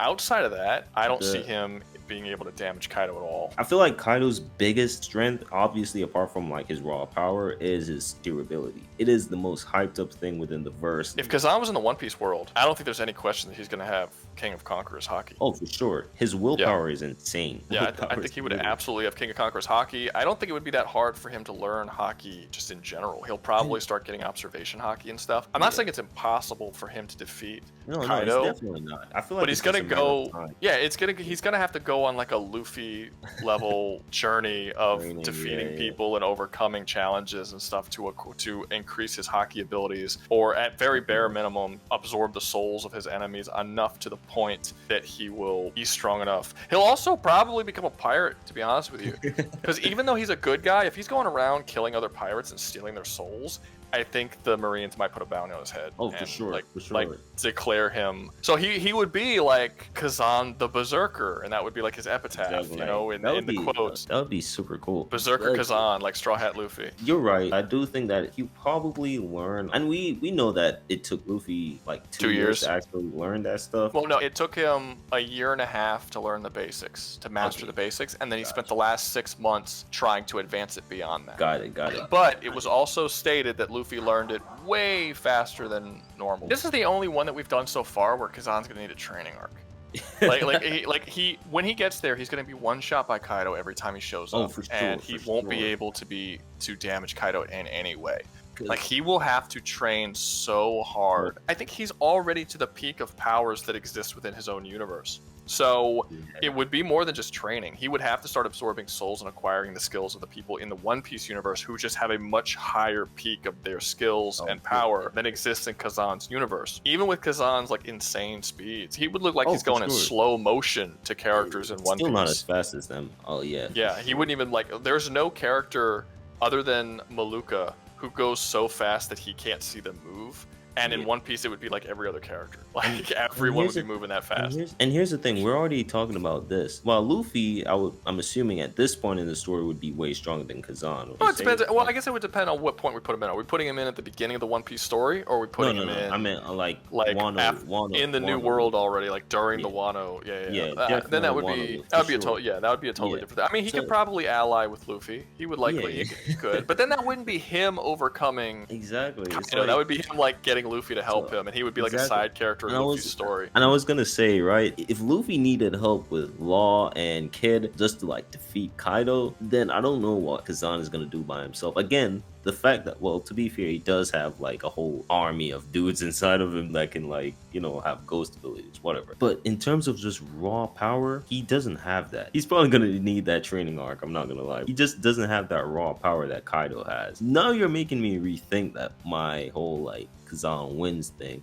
I always thought he was probably gonna win, but gonna have a hard time. No, I don't think he's capable of damaging or even really affecting him in any way. He would have to figure out a way to acquire far more power to the point that he can even compete. And the only way I see that happening within Khazan's power system is if he starts absorbing the souls of people that he kills. Like, I don't even think he would be able to fight against Kaido's commanders. You know, he would have to start super, super low tier.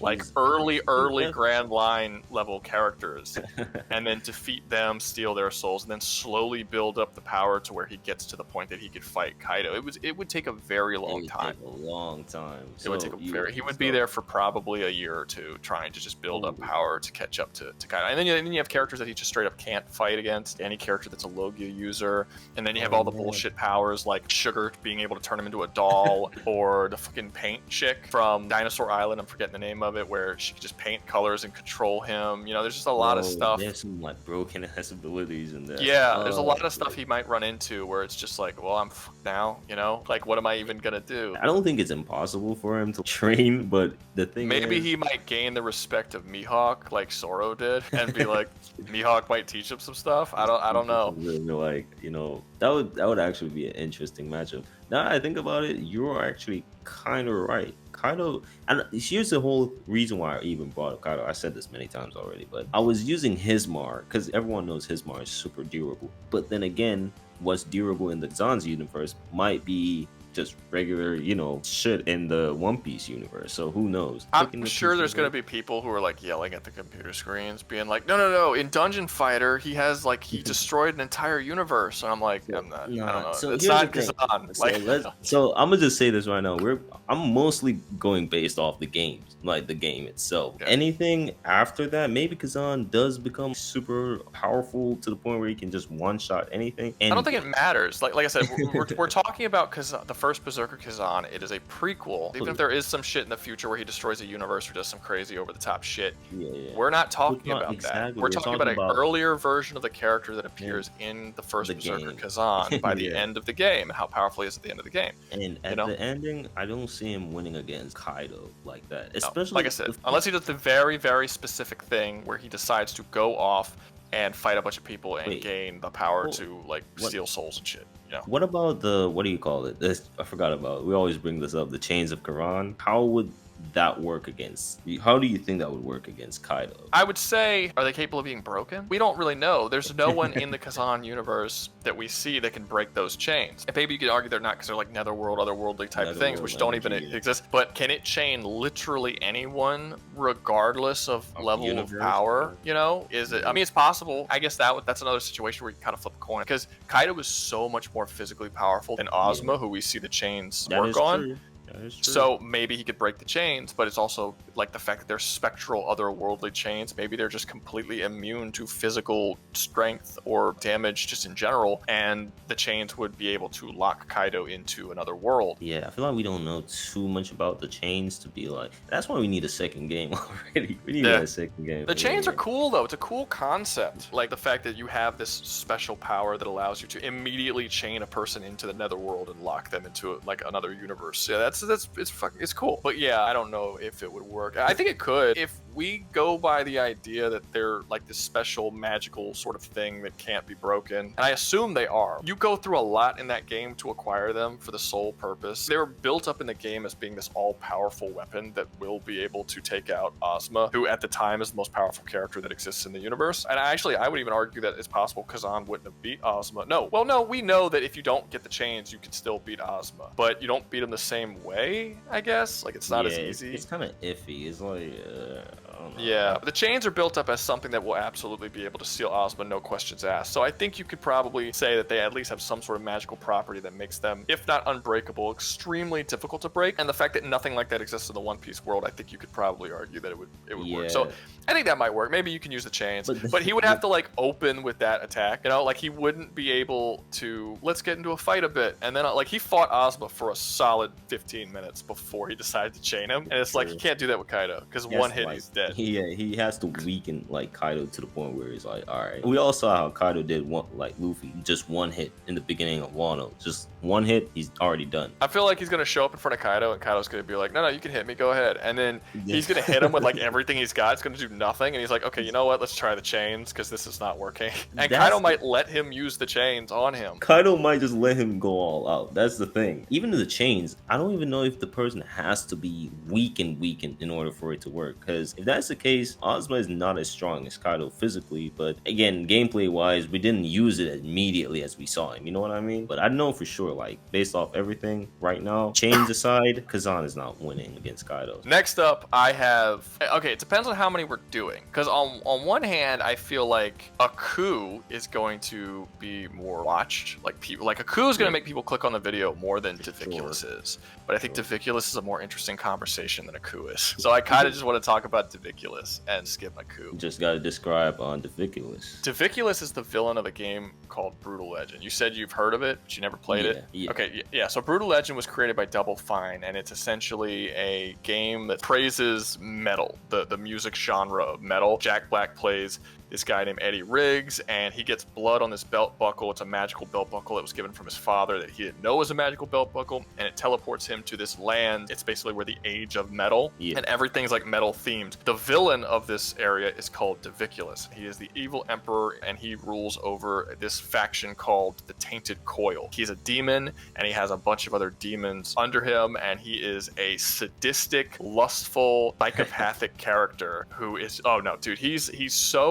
interesting. Like, a lot of games and a lot of stories have demons in them, but a lot of times those demons don't act like what you would expect a demon to act like. Doviculus acts like a demon. He is a sadist and all this kind of stuff, but he's also like super sexually. It's so weird hearing it. Like he wants to fuck everybody. No, like this is a big part of his character. He wants to fuck everybody. He wants to fuck all the men, all the women. He talks about raping his own children in the game. Yeah, he is this murderous, sadistic, lustful being. But he talks in such a sophisticated way, it kind of throws you off the fucked up shit he talks about. Like, he talks about someone who would be in high-class British society. Why? You disrupt my industry, but I understand. You try to make me look bad so you can strip me of my power. A very commendable sabotage. You destroy my servant's colony, but I do not blame you. It was an abomination which we permitted only to keep the human warlord obedient. But what I cannot comprehend is, why do you live amongst these humans? But then he just says the most fucked up, twisted shit in that sort of high-class way. My seed germinates within you.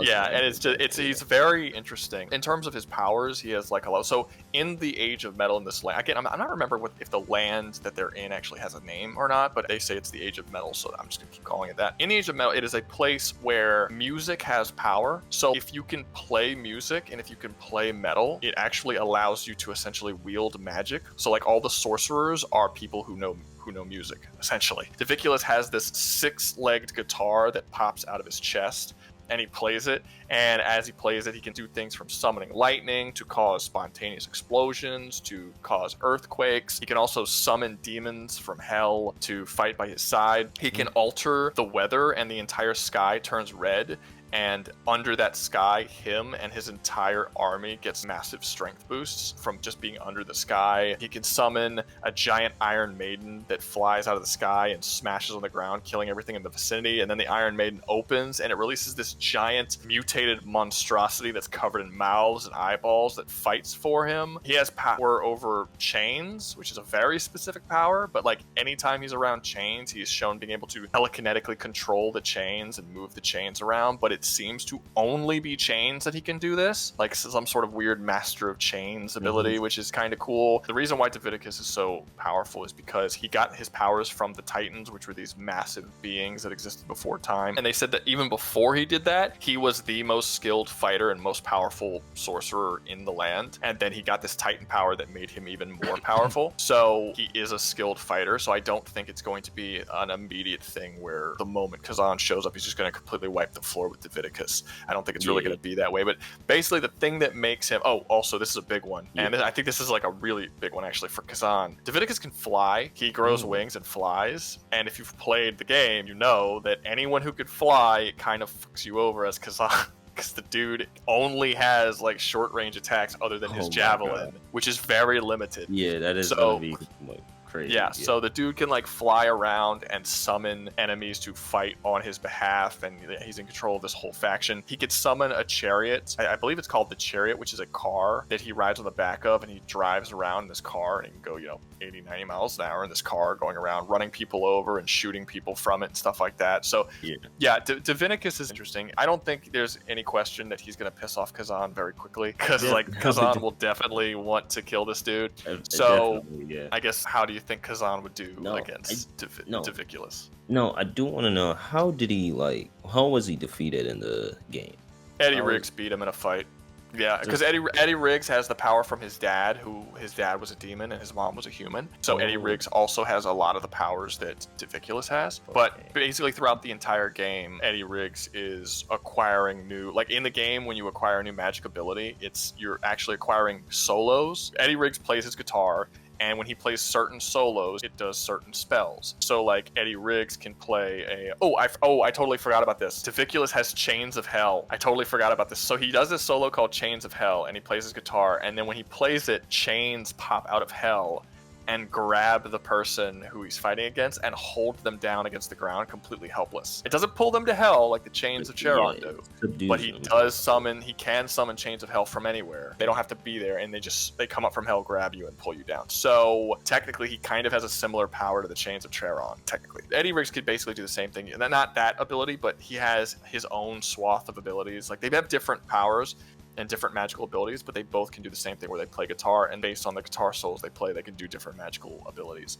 Some of them are the same, like both of them could summon people to their aid, both of them can alter the weather to improve their armies, and each of them change the weather differently. So like for Eddie Riggs, when he alters the weather, he makes it like sunny, and when it's just sunny and nice outside, his people get a power. When the sky is red, Doviculus gets a power to his army. Because if you ever played the game, it's a hack and slash game where you play as Eddie and you have to go to war with like Doviculus's army, or there's another army that I'm forgetting that's run by Ophelia. I'm forgetting what her faction's called.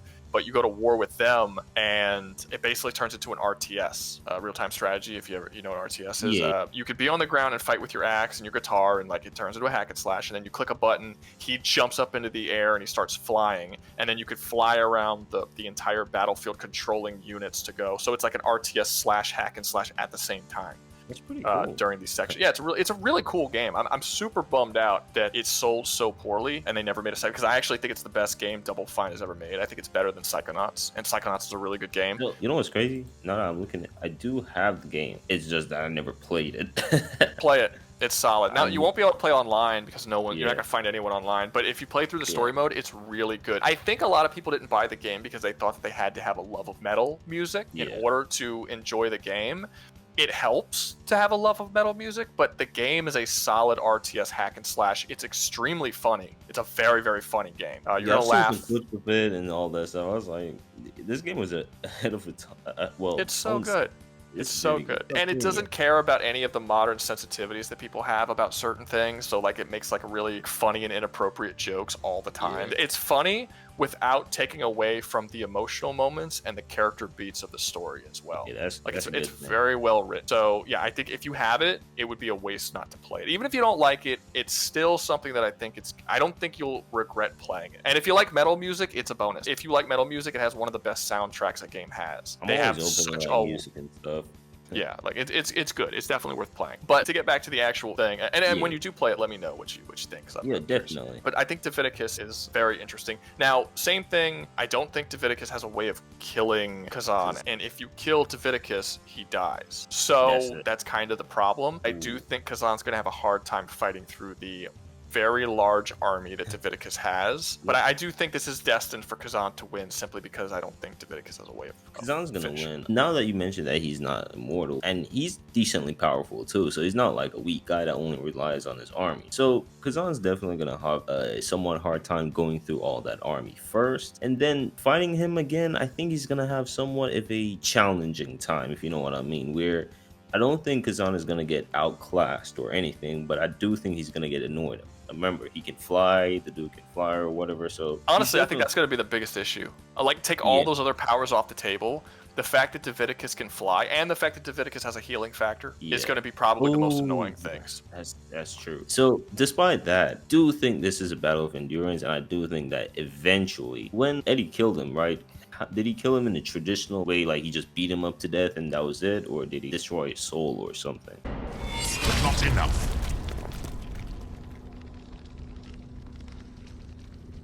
Decapitation!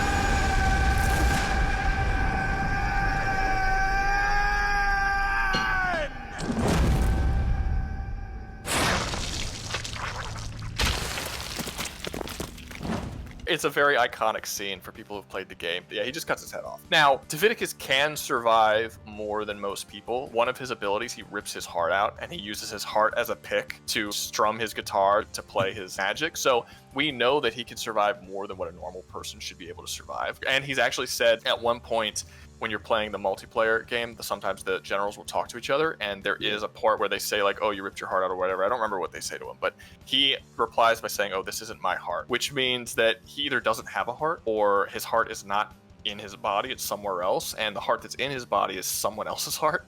So it's possible that even if you do rip his heart out and take it from him, he could like replace it with someone else's, or just like, you know, it wouldn't be that big of a deal. I think the biggest issue here is that Eddie was only able to defeat Doviculus by building a massive army to fight against his massive army, and the last level of the game is like a massive war between these two factions where you have to, with literally hundreds if not thousands of people on your side helping you get to Doviculus, where you can actually fight him one-on-one, and Khazan's not going to have that. True, but here's the thing. I do think that, yeah, Khazan is not going to have like help with an army or whatever, but do you think he might be able to strategize his way to reach the guy? I think he's just going to have to like fight through everybody, to be honest with you. So like I think that's as simple as it is. So let's use that. He's going to fight his way. How powerful is this army? Are they just like fodders, just foot soldiers, or are they some generals in there that's going to be... The thing is that Doviculus runs the entirety of this world. So it's not just his army.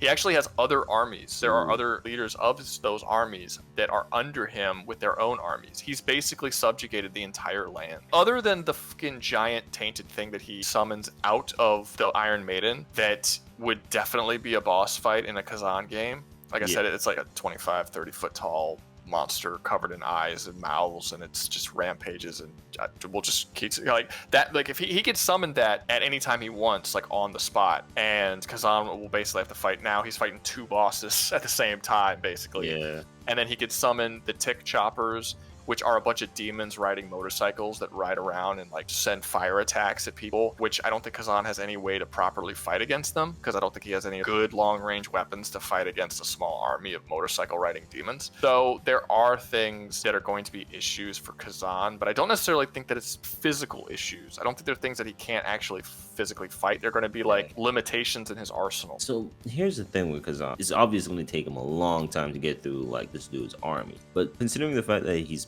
practically immortal, right? I feel like eventually he's gonna find a way to get through. And remember, Khazan was a war general. He knows about strategies. Even though he's a barbarian, I don't think he's the bash my head against the wall type of guy. You know what I mean? No, I don't think so either. But I do think that there's kind of a weakness in the game as a whole that we don't see him doing any general shit. Yeah, like, I know we know that Doviculus is intelligent and tactical in the way that he commands his armies. We know that. The only thing we know about Khazan is he really knows how to fight and push forward. We know that he probably has some kind of tactical ability, but we don't know to what degree. He might not be that good of a general. His actual general skill might just be him being really good at leading armies in a straight-on campaign attacking his enemy, you know? Because there are generals that aren't good. We always praise like Teddy Roosevelt for being a really good leader, but his main method was sending as many people straight ahead in a line against his enemies until he overcame them with pure numbers and force. Yeah. Teddy was not like actually a good leader, like, but we say he's a good leader because he won his battles, but not necessarily a good leader. It could be like, we don't know enough about Khazan. We do know that during his actual gameplay that we see and the story that we see, he's very straightforward. So I think you could probably assume that's probably the way that he commanded his troops in war. We're doing this without Khazan like building his army. We're just doing it by himself. Well, yeah, we're putting him in, well, I mean, if he wants to build an army from scratch, I suppose that could be an option. I don't know if he'd be able to do that, though. Again, we don't know if he has any skills with commanding an army. To be fair, that does make sense, because building an army, even in the regular game, Khazan doesn't build an army or anything. Remember, he's made into a general by the Emperor. He's given that position. He doesn't build an army from scratch and lead one. And like, it would be one thing if the game of Khazan was about like, oh, I'm going to go up against the Emperor, I'm going to build an army and blah, blah, blah. But he doesn't do that. He just like fights for it. Eddie Riggs in Brutal Legend actually does build an army from scratch. We see him go through the process of doing that against Doviculus. I mean, the assumption would be that Khazan would go up against Doviculus the same way he went up against the Emperor and Ozma, which would be just by himself on a straight warpath to the person he wants to kill. I do think that eventually he would definitely most likely stand a chance against the army. Again, he's not going to blow through them easily. It's going to take some time to do that, but at least he's immortal. Right now, that's the only thing I'm looking at. The fact that he has immortality is gonna help him a lot. I feel like once he gets past the army and then reaches to that guy, he's not gonna, I wouldn't say he's gonna have an easy time, but he's not gonna struggle compared to at least the other dudes that we mentioned before. I think this is gonna look like is Khazan trying to go off and kill Doviculus, and Doviculus realizing that there's this dude he can't put down permanently that's coming at him, and he's basically like, Doviculus isn't stupid. I don't think he's gonna stand there and fight a dude he can't kill. I would actually argue that all of the villains in Souls games are dumb because they stand there and they keep trying to fight a dude they know can't die. If I go up against a boss and it takes you an hour, 2-3 hours to beat one boss, this boss should be aware that this dude, this is like the 6th time this motherfucker is coming here trying to kill me. There was an indie game that was like that, where you play as the boss, and every time you kill, that was cool. I mean, yeah, like just for people who don't know what I'm talking about, I'm gonna explain it real quick. So it's a side-scrolling game where you play as a boss monster. And the whole game, it's a very short game. You're in a room, and this little soldier guy comes in. And he's like, "Hey, I'm gonna try, blah blah. I'm gonna try and kill you." He comes up, you kill him. He comes up again. He's a little bit stronger. He's like, "I'm gonna try and kill you," and he just keeps coming. And the whole game is your dialogue between you being the boss monster and this dude who keeps coming up, and how the boss monster and the relationship between the boss monster and the soldier that keeps entering the room is evolving over time. And the boss monster starts to slowly realize, I'm going to eventually die because this dude just keeps coming in, and every time he comes in, he's stronger and stronger and stronger. It's a really cool concept because it takes the Dark Souls formula, and it's like, okay, what if you were like that boss? And I think that's exactly what's going to happen here. You're going to have Doviculus, who is fighting against Khazan, and even if Khazan does show up and Doviculus kills him, well, Khazan's gonna show up again. Doviculus will be like, what the fuck? And then it's gonna keep happening. It doesn't matter if he kills him 50, 100 times. Doviculus is gonna get to a point where he's like, I will eventually die. I have to figure something. He's gonna have to capture Khazan. Yeah. Like, he's gonna have to capture him and put him somewhere, lock him somewhere. Even if he can, because Khazan could possibly just like leave into the netherworld and then come back from somewhere else. Exactly. So it's even arguable that he won't even be able to lock him up. Okay, so there is this black pool. It's like a black lake. Ophelia at one point goes into this black lake, and she basically goes into a coma, and a copy of her comes out, and it's like this dark version. So maybe he could take Khazan and throw him in this black lake, which would essentially put him into a coma. It would create a dark Khazan that would serve Doviculus. That's the only thing I could think of that maybe Doviculus could do to overcome Khazan, if that works. His willpower doesn't like will him out of the dark lake. Outside of that, I don't see a way that Doviculus could actually win this. Just kind of survive. Because that is the thing. Unless Khazan can fight Doviculus in an area where he can't get away. Because at any point, if Doviculus starts losing, he could just fly off. And there's really nothing that Khazan can do to stop him from flying off. Or at least flying through the air long enough to heal his wounds and come right back down and continue It's gonna be annoying. I'll be honest with you, I think the Khazan fights are cool up to a certain extent. I think once it gets to a certain point, the Khazan boss fights get extremely irritating. They get very annoying. The bitch who shields herself. Valerian, oh my god. The bitch with the shield, the woman who betray you, she gets affected by chaos, and she has the shield. The dragon that will not come down for like long periods of time that I can't hit. I'm just waiting. Like, can you come down so we can? Like, you're just having me waiting here, dude. Like, come on. My thing, I've always said this. I said I love the boss fights in Khazan, but my main issue with them is that they kind of go on for a bit too long at times. Oh yeah, they have too much health. I didn't find the bosses hard. Like I beat the